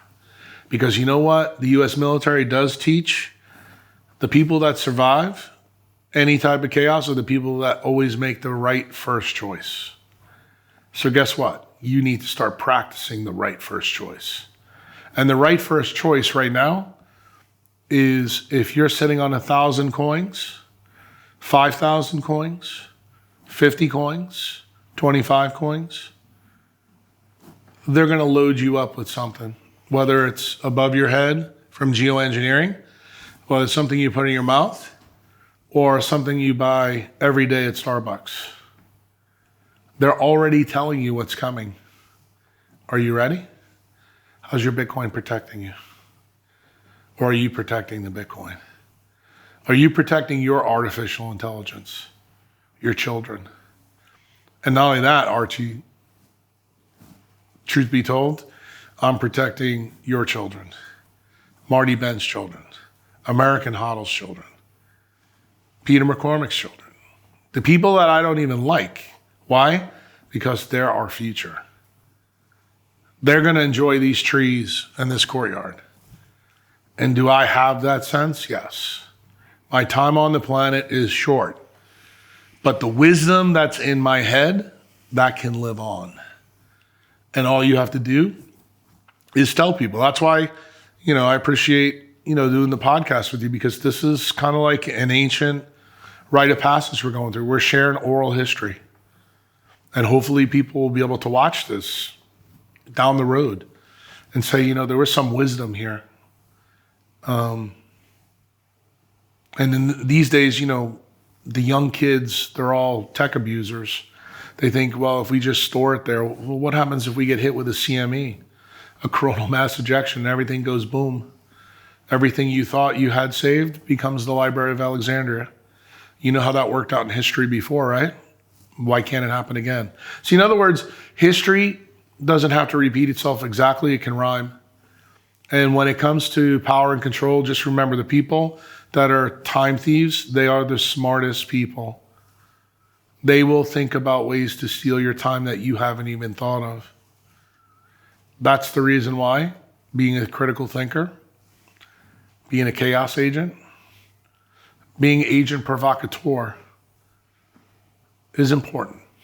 Speaking of time, one of the best ways to maximize our time in this life is to maintain our health. Now, you have a particular way of thinking about this, but especially regarding mitochondrial health. Light, water, magnetism. Can you break that down for us? Because I find that framework fascinating. Yeah, well... So where do we start? Where do we start? Where did this start? This started with NASA. NASA and SETI uses those three metrics to look for life in the cosmos. Now, it comes to the question, why did they do that? Well, here's the interesting thing. It goes back to a lot of the things that DARPA has done. Since, they've been brought back into the government in 58. The key researchers, Doug Wallace, he's at the Children's Hospital of Philadelphia. He's probably the mitochondrial expert in the world. What do you need to know about mitochondria? They're the powerhouse of cells. They basically do all energy transformation in your cell. So if you think about the mitochondria as a computer, or I should say a cell as a computer, the mitochondria is the motherboard. Okay? The motherboard can't do anything about energy. The mitochondria is all about the energy side. Like when you talk about everything else in the cell, like RNA and DNA, it's the hardware. But without the energy, you can't do anything. And then when you think about Bitcoin, what is Bitcoin without the AC power grid? It's nothing. The protocol's dead. So much the same way, when you think about it, you hear me always say that Bitcoin is a time machine and so are mitochondria. The difference is they use different time. Bitcoin uses Newtonian time, and mitochondria uses Einsteinian time, which is quantum time, which is theory of relativity stuff. And when you understand mitochondria, the more energy you have, the less chance you have for disease. So Doug Wallace, 50 years ago, came up with this term called heteroplasmy. And heteroplasmy basically is a fancy term for you don't have as much energy. So think about it like a brownout. So in Bitcoin parlance, we think about, okay, we donate power to the power grid. Very much the same way.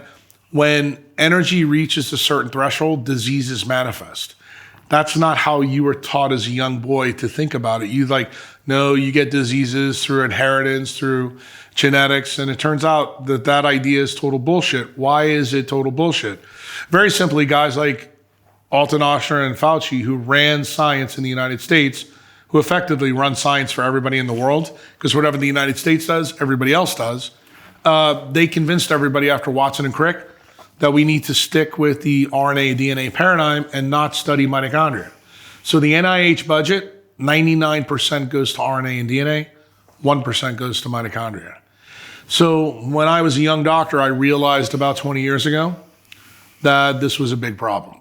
So what did I focus in on? Started to focus in on the other genome in our cells, which is your mitochondrial genome that deals with the energy.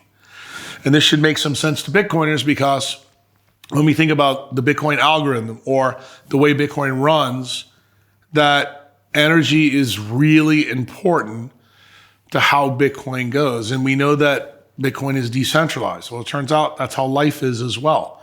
Everything is connected in ways that you can't imagine so that it allows ourselves to transform energy. Now, the energy we're designed to transform is light, water, and magnetism. How we do it is very unique, okay? So for example, when it comes to light, the light that we're evolved to is sunlight. What else can we harvest? We can harvest magnetic flux through sweat glands on our feet. Like, that's why we ground. So we're the only primate on the planet that has sweat glands in our hands and our feet. That's why we wear socks, or some of us do. I don't. Is grounding a legitimate Oh yes, very much so. thing? Really? Yeah, because when the sun is a cathode ray, hits the planets, they're anodes. Anytime a cathode ray hits an anode, what happens? Free electrons come off the anode. You're designed to walk in the grass. So the way I explain this to Bitcoiners, when you go back home to London and you pull your coffee pot out, you'll see it's got 3 prongs. That third prong is the grounding thing. It makes it more efficient to make the coffee. You know that there's coffee makers that only have 2 prongs. That is not as efficient.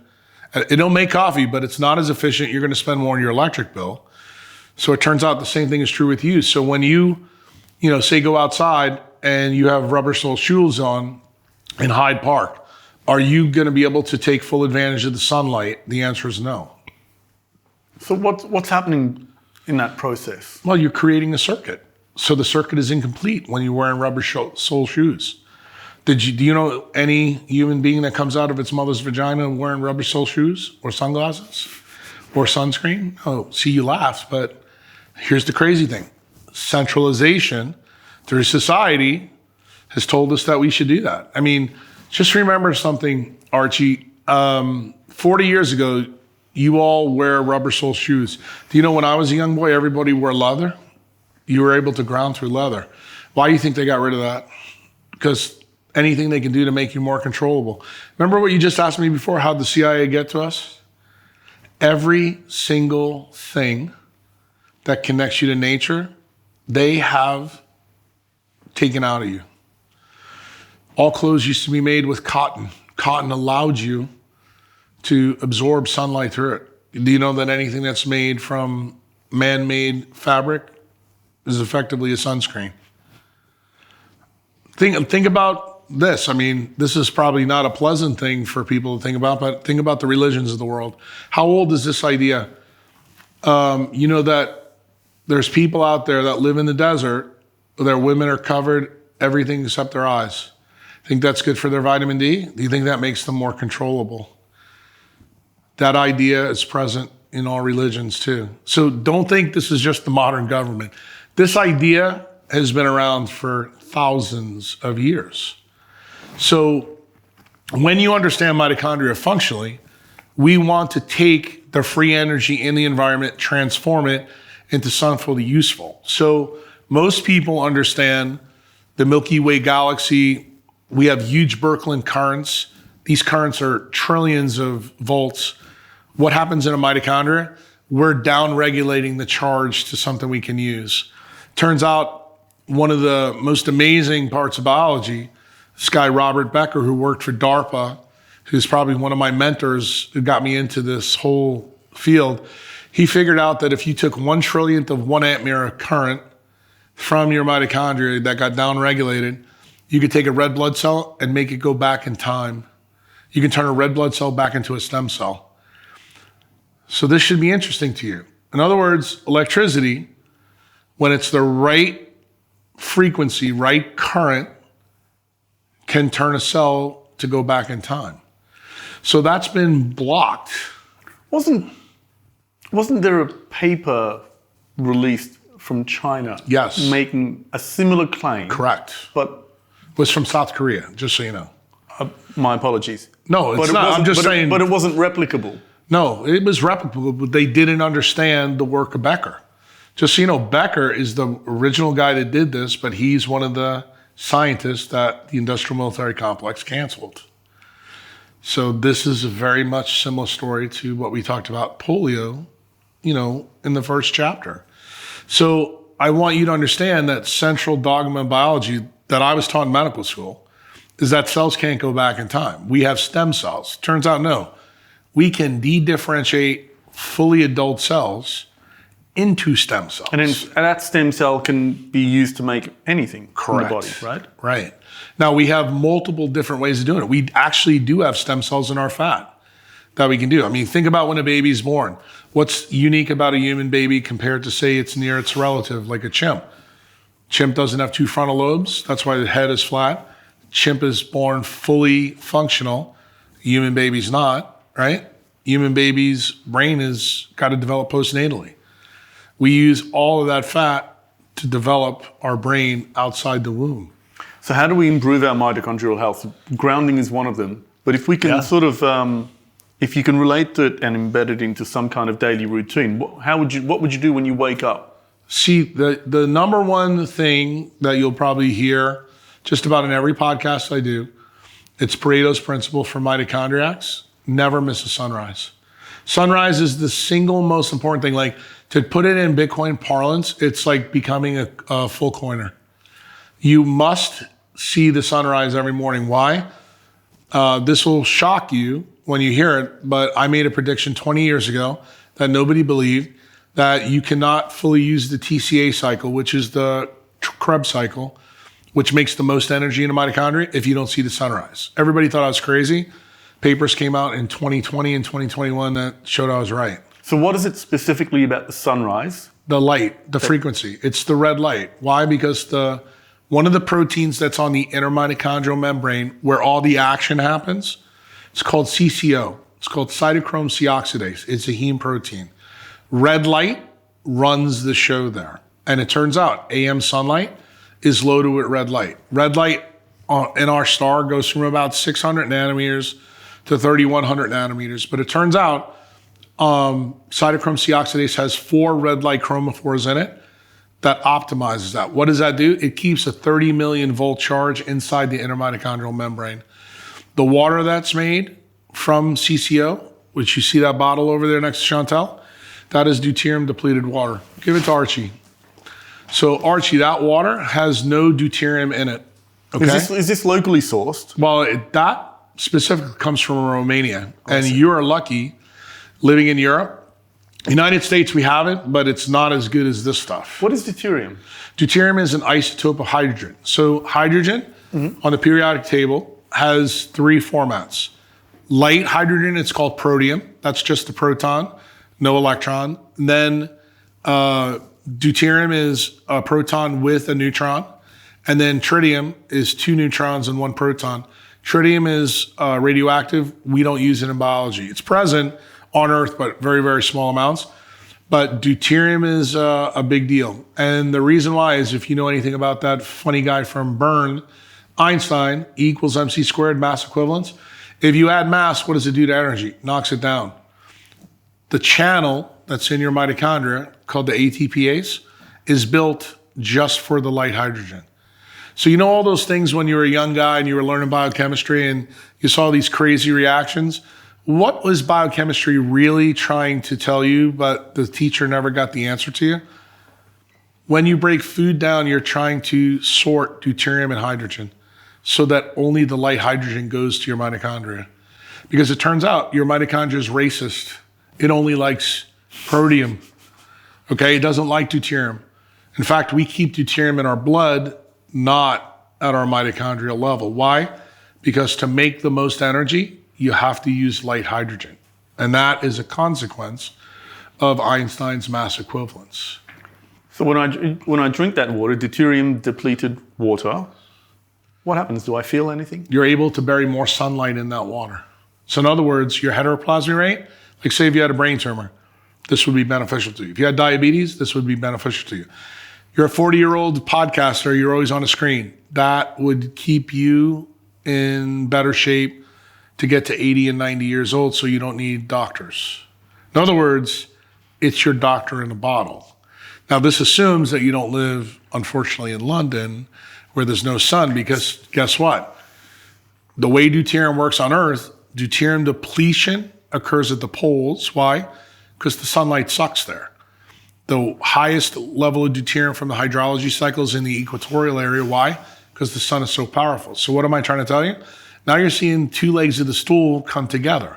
You said to me, Jack, tell me about this light, water, and magnetism. Light and water fundamentally form the transformer for mitochondria. In other words, for you to make the most energy in mitochondria, you want full spectrum terrestrial sunlight with deuterium depleted water. That is axiomatic. So this is why when you live at high latitude and have shitty light, you have to have good water.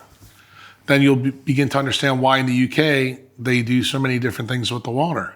They fluoridate it, and it's not, they're ruining it. So this is like convincing you to wear rubber shoes. Understand? You become more controllable. So the last part of the equation is simple for you to understand. So the nearest planet to us is Mars. Mars, is a dead red planet. What's unique about Mars? Mars is a planet smaller than us. It's covered in iron oxide. Remember I told you CCO is an iron or hemoglobin, iron-containing pigment. When you have an issue with no magnetic field, you lose the control of being able to sustain life. And that's what happened on Mars. Mars is a dead red planet, it has no magnetic field. On Earth, we have a magnetic field, and what does that magnetic field do? Protects us from the solar plasma. So you know that the sun makes all frequencies in the electromagnetic spectrum, but only visible light gets through. It's the visible light that controls our heteroplasmy rate. So you're optimizing this. In other words, what are you doing? You're down regulating the current so that you can use the appropriate frequencies. And magnetism is important. Where else does magnetism play a role? Anything that has an unpaired electron is a magnetic chemical. So for example, free radicals, they call ROS and RNS in us. That's it. What's other things that are important that have magnetic footprints? Melanin, like my freckles, your skin tone. DHA, that's fish oil in fish. That's paramagnetic. Nitric oxide, another free radical, paramagnetic. These things all play roles in parsing out energy so your mitochondria becomes supreme. In other words, you don't need anything except being connected to nature so that you can do really well. In other words, it's not normal for a 60, 65-year-old guy to have to take 15 medications. That's something that's happened in the 20th and 21st century because Rockefeller disassembled this whole system. Why? Because if he disconnects you from nature, you're more likely to use his drugs. Who's the best example of that today? I would say Bill Gates. That's why he wants to block the sun, because if you block the sun, you're going to need to use more of his products. That's where the vaccines come in. So the idea that I'm trying to get through to you is the more you stay connected with nature, the better you are. It doesn't mean that you can't survive at a high latitude, but your best place to be is inside the tropics when you live in a world that's blue lit, microwaved, tech screens everywhere. They're vaccinating your kids. They are putting bad stuff in processed foods, like deuterium. They're doing stuff with supplements, food, even the medicine, the joints you're getting, the joints replacement. None of those things are ideal for you. And there'll be a need, obviously, for certain things in medicine, like if you have a car accident and things like that. But you need to be very mindful of how these things in the modern world can affect those three, that what I call the three-legged stool of light, water, and magnetism. Of the three, light is by far the most important. I would tell you that water is second. Magnetism is how we sculpt life. In other words, all the morphology that you see, like a horseshoe crab and us and a polar bear, that's all because of these magnetic chemicals and how they operate in us. It's a very fascinating, part of science. But really for Bitcoiners, they want to know, look, Jack, how can I get to 85 years old and not take any medicines and be able to live my life? The answer is always going to be N equals 1. That's what makes it frustrating, I think, for at least people in my tribe and, Bitcoiners, It's not the same answer. Like if you do this, Breedlove can't do the same thing because you live in the UK and he lives in Miami. Or say if you took 6 jobs like Peter McCormick, you need to do something radically different. You're on the deck of the Titanic. You're going to need to jump in the cold water. You're going to have to do things that Chantal may not have to do, in El Salvador. But is the answer available for everybody, where you can figure this out? That's kind of the work that I've been doing for 20 years. And how did this crash in to like my Bitcoin story? Actually, Jack Dorsey. Dorsey is the Twitter CEO, gets sick off his own technology and says, I need some help. And one of his best friends is Rick Rubin. And Rick and Jack come to Uncle Jack and say, we need help. And neither one of them are really big science guys, but they have a lot of money. And I tell them exactly what I just told you. So a lot of people can't get up at the crack of dawn to catch a sunrise. How many hours after a sunrise can you still obtain the benefit of that particular light? Because there's obviously a fading. So let me reject your premise. Everybody can get up, and you must get up. In other words, there's no out card for you. You don't get a pass, a hall card from evolution. Okay? That's your premise. Your question is absolutely incorrect. So I'm going to tell you, you rebuild your life around that. When I had to do this as a surgeon, I used to have to go into work and start surgery at 6 o'clock. What did I do? I didn't start my cases till 8 o'clock. In other words, I reserved the sunrise for me. That became my time. That was time that I would not trade for a Bitcoin. That's the change that I had to make. And was it easy? No, it was not. And was it inconvenient? For my job, for my family, for everything else? Absolutely no question about it. No, I'm not going to lie to you, Archie. It was rough, but I knew that it was that important, okay? So I would tell you that is something you have to master. So you have to rebuild your life around there, because remember, those key frequencies of light are only available at that time. And the one thing I can tell you, no matter what type of human you are, with whatever skin you have, the red light at that time is irreplaceable. How long is that red light present, though? How long is that present? Well, it depends. Like, for example, and I'll try to explain this to you, where you are at 52 latitude in London, you have much more time. Where I am, it changes very quickly because I'm at 13th latitude. So I may only have it for 30 to 40 minutes. Then the other thing that you need to understand, say the sicker you are, the more heteroplasm you have, the more time you need in the sun. And then there's another frequency that you need to understand. When you're a baby inside your mom, you're 90% water, okay? So that means you absorb everything. When you're my age, in your 60s, you're only 50, 55% water. So what does that mean? The older you are, the more sun you need. This is very counterintuitive because that's not what the dermatologists tell you, okay? But I need people to understand this, because if you're, say, an old Bitcoiner like me, one of the things that I think you should spend your Bitcoin on is your Citadel. Why? Because you have the wisdom of your tribe. You have to teach that to your family. You have to teach it to the normies that don't know. So you bring them to you. And then you impart that wisdom to them so that when they become, the shaman of the tribe, they can do the same thing. In other words, this is almost, like your producer said to me, he goes, Jack, you're really thinking we're de-evolving. We de-evolve even through our life. But are you smart enough while you're de-evolving to give the oral history back to your tribe?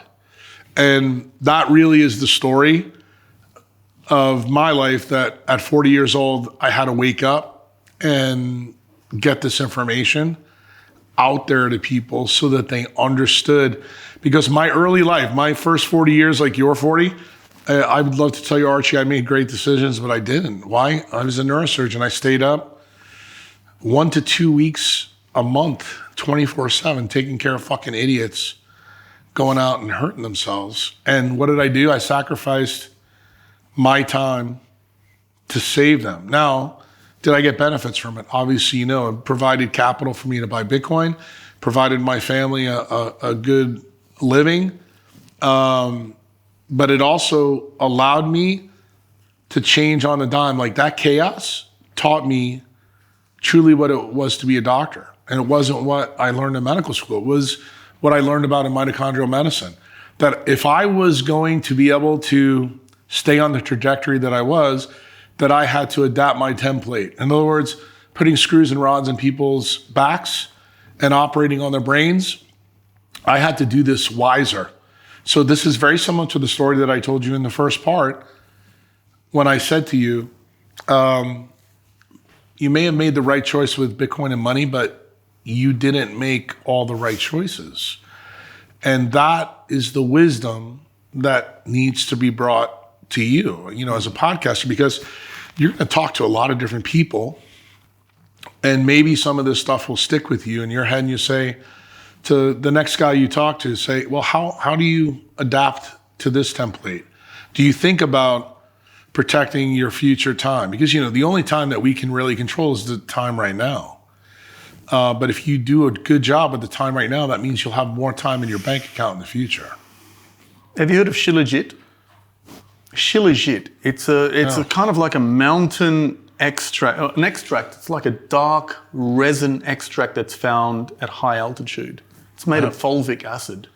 Yeah, fulvic acid I know a little bit about. It's predominantly fulvic acid plus, I guess, a long tail of various minerals and other things. And I was going to ask you, because there's a claim that that's really good for your mitochondrial health. About a year ago, I started taking it, and for the first 2 weeks, I felt like I was on rocket fuel. My energy levels and it wasn't the sort of energy that you might get from like a caffeine boost. I wasn't feeling stimulated. I felt energized. And usually when I take a new supplement, it might have an effect for 1 or 2 days. And it persisted for 2-3 weeks. Finished that, reordered it eventually.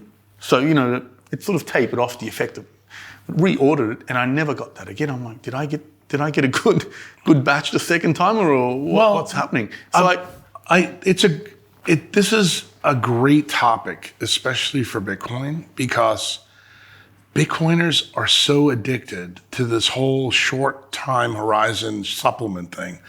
And I tried to explain this to Breedlove, and I don't know if I did a good enough job. I'm going to explain it to you, because this goes back to Becker. You have to understand Becker's work. What did he find? He found he was doing work on limb regeneration for the military. He found basically that bone works on semiconduction, P&N semiconductors. So I'm going to ask you this question. Do you think Intel or AMD would allow dirty stuff into their semiconductor fabrication plants? No. So when you take something like this, your body is pretty slick. It's the most sensitive semiconductor factory on the planet, so it can handle that. You get the short-term effect, but what eventually happens is if you do anything to deal with the efficiency of energy, that drops. So you've lost the effect. So when you understand how the base system works, which is your mitochondria makes CO2 and water. The water is a big part of the equation. You being in the sun is the other. The consequence of the first two is where the magnetic chemicals come from. Why? To make the magnetic chemicals, almost all of them come from atoms, specifically like oxygen or nitrogen.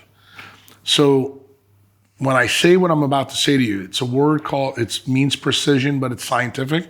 It's called quantized. So the amount of light comes in determines the amount that's there. So when you take something like fulvic acid, remember, you're going to have a bump, like if you put nitrous in an engine, but then eventually you're going to hit an allostasis. Then you're going to fall back to the baseline. The bottom line is understand how the engine's built. If you understand how the engine's built, that's the CCO mechanism, and you have VDR, which is a vitamin D receptor. This should really shock you because you're like, wait a minute, Jack, we have a vitamin D receptor on our inner mitochondrial membrane, but that's inside our body. How does it get there? Well, remember how you make vitamin D from your skin. It goes in your blood, gets converted in your liver and your kidneys to get to your mitochondria. So it turns out you got to have skin in the game in order to make the chemical that's got to get on the inside of your body where there's supposedly no sunlight. So when you understand that, that mechanism fine-tunes, protects the engine. See, when you buy a Ferrari or Lambo, you have to maintain the energy efficiency by bringing it to the mechanic. With us, your mechanic lives inside of you. But guess how you inform the mechanic? By being in nature. So us being connected to nature is how we stay away from guys like me. And I'm trying to keep you away from guys like me. Because most doctors don't understand the basic wiring diagram of how a mitochondria works for the reason I told you before, because Big Pharma controls the medical school curriculum and 99% of the curriculum goes to what? RNA and DNA, not mitochondria. So that is a real big disconnect, because if your doctor doesn't know how to optimize the mitochondrial engine, do you understand why you'll default to fulvic acid, to Zithromax, to a vaccine? That's how the system is gamed. That's how the casino is gamed. So you're not a proponent of nutritional supplements like Shilajit or anything like that? Well, let me ask you a question. What supplements were present in Turkey 5,000 years ago? Oh, Shilajit is an ancient supplement, but thousands of years old. But it was part of the food supply then. Yeah. Do you think that the stuff that you're getting that's been manufactured is the same as what the Turks were using 5,000 years ago? Well, they claim that it's sourced. They claim it's sourced from the Himalayas and Alta mountain ranges in Russia and India, right? And there's no way to verify for me to verify. Well, there is a way to verify it. You can do an isotopic analysis and find out if they're telling you the truth. Consumer Reports, the United States will do that for you. But let me just tell you something. What is marketing? They claim marketing is legalized lying. So my answer is do what nature provides. Like, was there any Gold's Gym? No. Was there any marketing, supplement companies? No. You're designed to eat a diet for the local environment that you're in. Why? Food is an electromagnetic barcode of the sun. Remember, the entire food web, this stuns people when I tell them, especially non-scientists. Every single part of the food web is photosynthetic. That means the sun controls the whole game. Got it? And your mitochondria deciphers that code. That's how specific. That's what quantized means. For example, when you eat carbohydrates, cytochrome 1 handles those electrons. When you eat fats and proteins, cytochrome number 2 handles those electrons. And then it harvests the energy that way. All those crazy enzymatic steps that you learned about in biochemistry, what did I tell you the goal is? Is to route the electrons to the proper place and route the right hydrogen to the right place so that this quantum nano torque engine in you operates with 100% efficiency. And it turns out red light and purple light, UV light and red, are the two most important frequencies for that engine. And what do you know in your 40 years? You've been told that the sun's your enemy, right? And guess why? Same reason that you're wearing rubber sole shoes. And that's the point that I want you to understand. They are telling you that they know. You don't know, but they know. And they're doing everything they possibly can in order to control you. This is no different than making someone wear a sheet over them going to the beach. What's the sheet in the Middle East? It's a sheet. What's the sheet in New York City? Sunscreen. Or what is it in Paris? Fashion. What is it in, let's say, California? Sunglasses. Realize that there is a knockdown in energy efficiency every time you do one of these things. And do I understand that it's inconvenient for your modern life to hear these things? Yeah, of course I understand that. But remember, my job is not to make you feel good. It's to tell you the truth about nature. And that's what I do. I teach you about nature. None of these are Jack Kruse's opinions. These are Everything that I fundamentally have told you today is tied to a fundamental law in physics. The photoelectric effect, mass equivalence. Like if you have a problem with Uncle Jack, you got a fucking problem with Richard Feynman and Einstein. So take it up with them. Like I didn't make the rules, but like when you said to me before, Jack, not everybody can see the sunrise, then those people should buy term life insurance because that's what they need. What do you think of red light therapy? I think it's what a lot of Bitcoiners have defaulted to. They like. It's the drive-through solution. Is it good? I would say it's better than this shit that we have on the set. But is it the sun? No, the sun is Tina. It cannot be a substitute for the sun. But are there therapeutic benefits to be derived from using these red light therapy devices? Yes, and very much so. How do you determine if one of these devices is suitable? What are you looking for? I look for how they're built, but the specific thing is to see what frequencies of light they emit.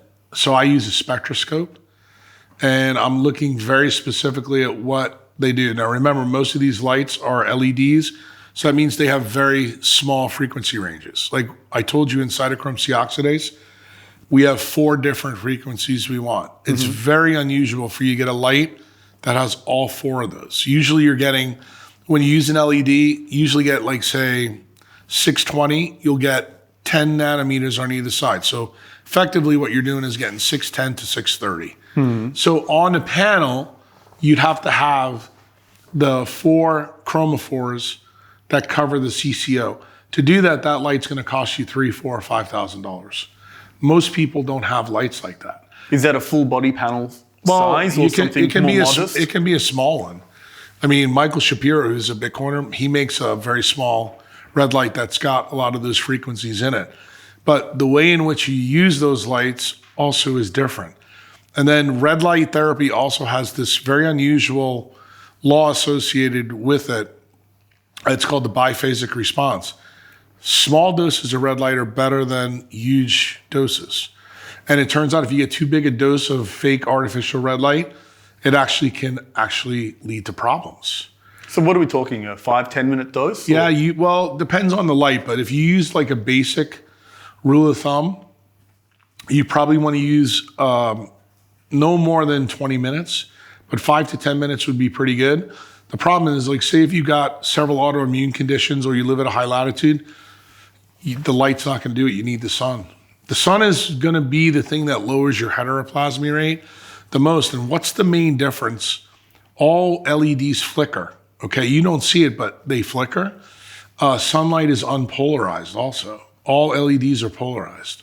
You don't think that this has a huge effect, but believe it or not, in your biology, it has an effect.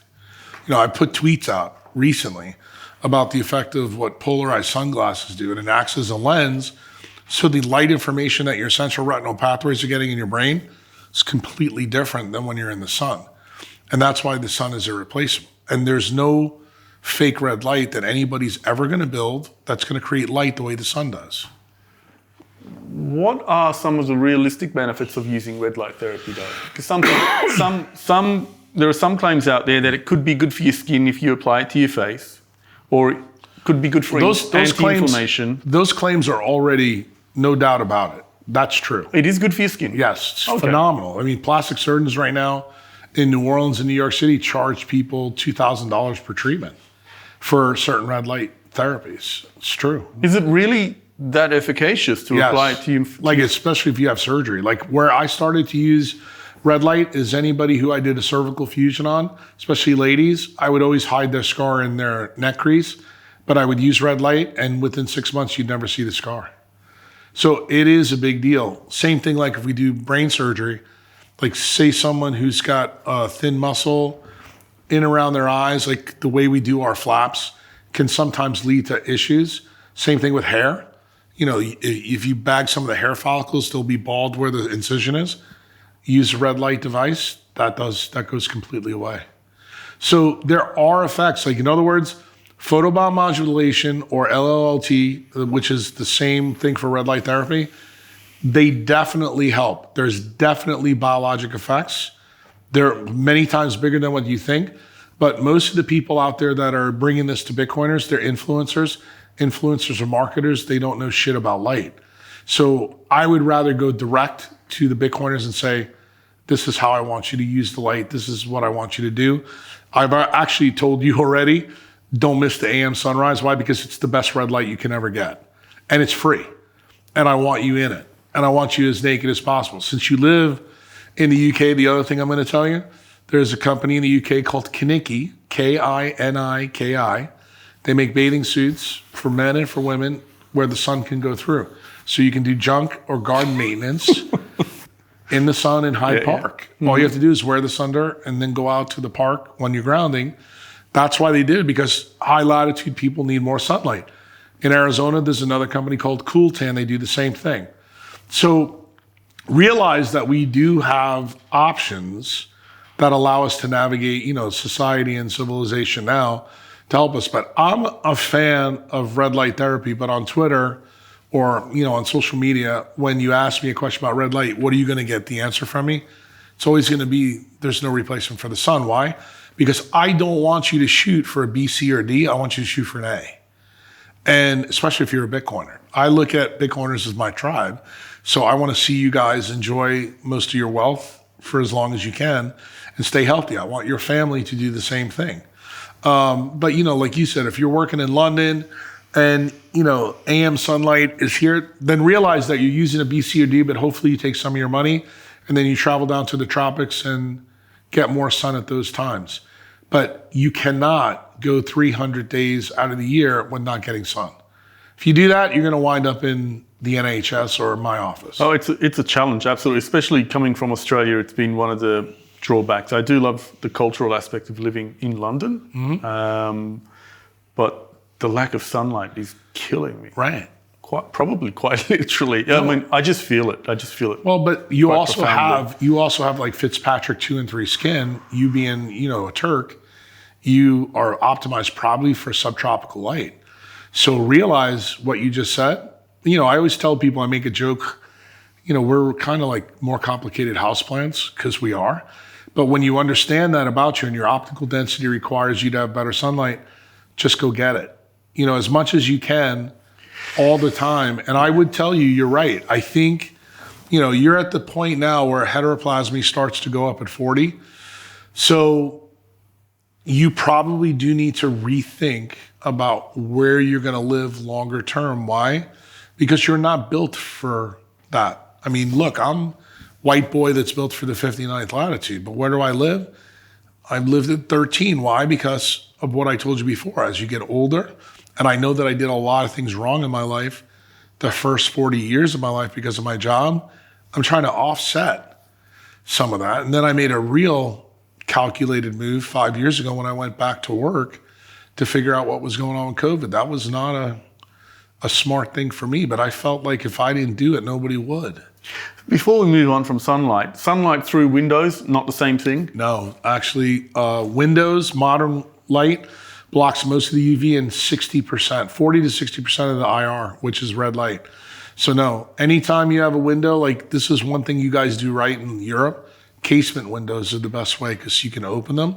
United States windows are terrible because, they go up and down, but always try to be next to a window. You know that most office buildings don't let you open the windows. That's a problem. Try to get an office where you can open the window, and if you can't, then I want you to be able to go take smoke breaks. Like tell people you smoke, leave the cigarettes on your desk, but you don't need to smoke. You just go out and get your sun break. So water, is it simply a case of consuming enough, or is... No, it's actually how much water you make. So water. Yeah. Like CCO, cytochrome C oxidase, makes deuterium depleted water in your mitochondrial membrane. So the exhaust fumes that you make are CO2 and water. That water becomes incredibly important for you. Why? Because that water absorbs massive amounts of light when it doesn't have deuterium in it. When it has deuterium in it, it doesn't absorb as much light. So you can see why now life has got this game plan that you want to use the lowest atomic mass atoms. And this is why I told you vaccines and supplements and things like that have atoms in it shouldn't have. So hydration increases the ability to absorb sunlight? Correct. That's why dehydration. Think about when you probably didn't have this big effect, but think about when you fly to Asia. You know why you have jet lag is because you're dehydrated. Your mitochondria don't make it. You get poor sleep, but you never put two and two together that your mitochondria is making the water. Now, you can offset it with the water we're drinking, but it's not the same. The water you drink is never equivalent to the water you make.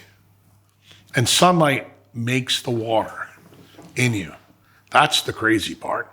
The red light makes the water. That's the reason why the sun is irreplaceable. And how does magnetism play into all of this? I guess, with our device-centered lives now, well, and the lighting that we have. It's a huge factor. I mean, remember, water is also a magnetic dipole, so it also pays attention to magnetic fields. But the big question you're asking me right now is about the magnetochemicals, which is the free radicals. Free radicals are made from the leftovers of oxygen. Because remember, we breathe oxygen. What is the whole role of oxygen in mitochondria? It takes the electrons from food and you reduce oxygen to deliver it to tissues to use. So when you understand how this process works, you don't use all the oxygen you breathe. There's some leftover, and it turns out that leftover makes the magnetochemicals. Those chemicals are carbon dioxide, carbon monoxide, nitric oxide, oxygen, superoxide. We make a lot of oxygen radicals. Same thing is true with the nitrogen species, which are also magnetic. And as I told you before, all magnetic chemicals tend to have one unpaired electron. That makes them highly reactive with other things in us. So what does that mean? The magnetic chemicals shape and sculpt different things in us. So for example, in your case, it allows your heart to work the way it does. It allows your vessels to work the way it does. Like for example, nitric oxide is big for your coronary arteries. It's big for your erection, okay? So nitric oxide is a free radical that works very locally. It doesn't have a global effect, okay? There's other radicals that do the same thing. For example, hydrogen sulfide, when a child drowns, you know that, especially if they're in cold water, we don't, call a code in 5 or 10 minutes. We usually code them for 30, 40, 50 minutes because it turns out that free radical can actually offset the oxygen loss. So that's why we try to bring these people back. You have that kind of knowledge in your body. So someone who drowns, let's say in tropical water, they're not going to survive as long as, say, if you drowned in water in Czech Republic, because the water's colder. Cold also has another effect. Remember I told you about Becker's work, that we work via semiconduction. Most people don't understand this. You understand the plugs that go into the world, like the AC or DC power grid. Semiconductive currents work with cold better. So this is the reason why when your iPhone gets the temperature warning, when you put it on the hood of your Mercedes-Benz, you put it right in the freezer and it works right away. You actually work the same way. You don't understand this because you say, but Jack, when I'm in the cold, I have to put a jacket on, this and that. Well, if you remember Darwin's trip on the Beagle, he found the people at Tierra del Fuego naked outside in temperatures that he couldn't believe. And they were able to do it. They're the last wild people that were on the planet in the 1850s and 1860s. So we have the belief that you can't do that. Like, for example, where you live in London, I'd go there and sometimes July and see people walking around in down jackets, which is a joke because you're not supposed to do that. You're supposed to be out in nature. The corollary to that is the United States. You probably have seen when you go there, we have fucking AC on everywhere. AC is a problem. Why? What controls circadian biology? Light, dark, and temperature. So guess what? Nature is telegraphing you. These 3 metrics are really important for you to understand. And some of that stuff you'll hear tomorrow in my talk when I talk about time hacks. But there's certain things you want to do. And like cold is one of those things that can improve situations. So if you wanted to use cold temperatures and red light together to, say, fix an autoimmune condition, that would be a good thing to do. But say if you had MS and you don't have good temperature regulation, you may not be able to use the cold that I want you to use. So for example, I may say to Archie, you don't have MS, but say your wife does. I'd start you off at like 72 Fahrenheit, and maybe I'd start your wife off at 80 and then drop you guys down, until you got optimized. That's why I told you that mitochondrial health is an N=1 game, and it's incumbent upon the clinician as a decentralized savage to tell you kind of where you are on that heteroplasmy game. And there's a lot of different ways we do that. We do it through blood test. We'll do it through, the best way I do it is through MRIs and things like that. Well, what do you think of high-rise living? It's terrible. The higher you go up, the more EMF you're in. So you're becoming more like Mars. You get more dehydrated. What's the effect of blue light screens, all technology? Turns you into Mars, less like Earth, because you dehydrate. Goes all the way back to the story I told you already about CCO. Can't make as much water. Why is there more EMF at a high Because level? That's how it travels. When you're in a plane, is there more or less EMF? I don't know. More. Okay. The higher you go up. Because you're closer to the... Not only that, when you're on the ground, you're grounded, you're discharging all the currents into the earth. So EMF is all around you. I mean, think about the towers. How can you mitigate that then? That's the bad news for you, my I'm friend. considering... It's the bad news for you. I'm considering that for added security for my living circumstances. You need to, because people can do with clothing, EMF clothing, but the best way, it works by another law of physics called the inverse square law that controls the power of electromagnetism. There's also something called the inverse cube law for magnetism. Like magnetic fields, like I'll give you an example. If you have a ceiling fan, that you know how you can moderate the speed of the fan, every time you change that on a Lutron shade, you're creating a huge magnetic field out of the what do you call it, the connector. Dirty electricity the same way. Like especially in London, it's horrible. So you have to be able to mitigate this. You don't know this because if you don't have the right meter to measure, you have no idea what your risk is. So it's kind of like saying, yeah, I own 1,000 Bitcoin and I'm just going to keep it on my iPhone. That's exactly what you're doing with your life when you don't know these metrics. So it's a big deal. And it turns out when you live in a city like London, you've got 14 million people. Well, that's different than if you live in Destin, Florida, when there's only 30,000 people there for 8 months out of the year. They're not equivalent. Even though the 5G antennas are still there, the risk is much greater when you have a population density because of the inverse square law. So that's the reason why where you live, where your citadel is, needs to be thought out. Like you said before, something I thought was interesting. Jack, I live in London because I like the culture and I like this and that. You're going to come a point in time where Archie's going to say, you know what, I need to rethink this. And when you rethink this for me makes me happy because then I effectively know that I've had an effect that at least Archie is thinking about it. And that's all I can ask, because then say when Archie does go to the doctor and does get an issue and he gets told, well, you should take this drug or that drug, then you may ring me up and say, Jack, do I really need to take this statin? And the answer is going to be no, you need more sun, because that's why your LDL cholesterol is going up, because you're not converting it from sunlight.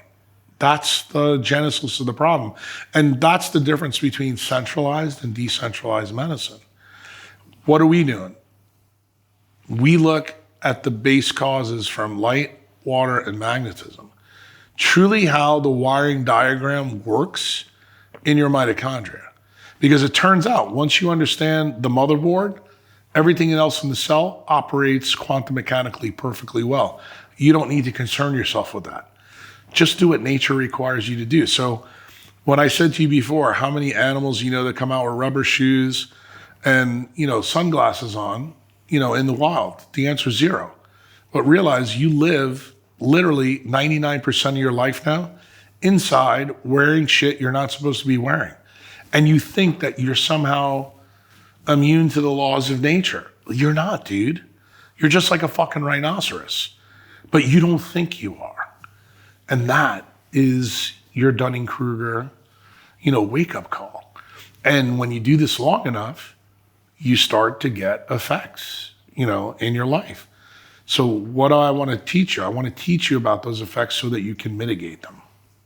Dr. Kruse, thank you so much for your time. It's been a true pleasure to have you come in and talk to us today.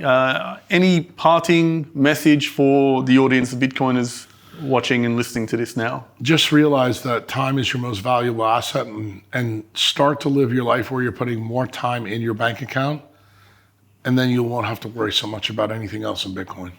Thank you so much. No problem.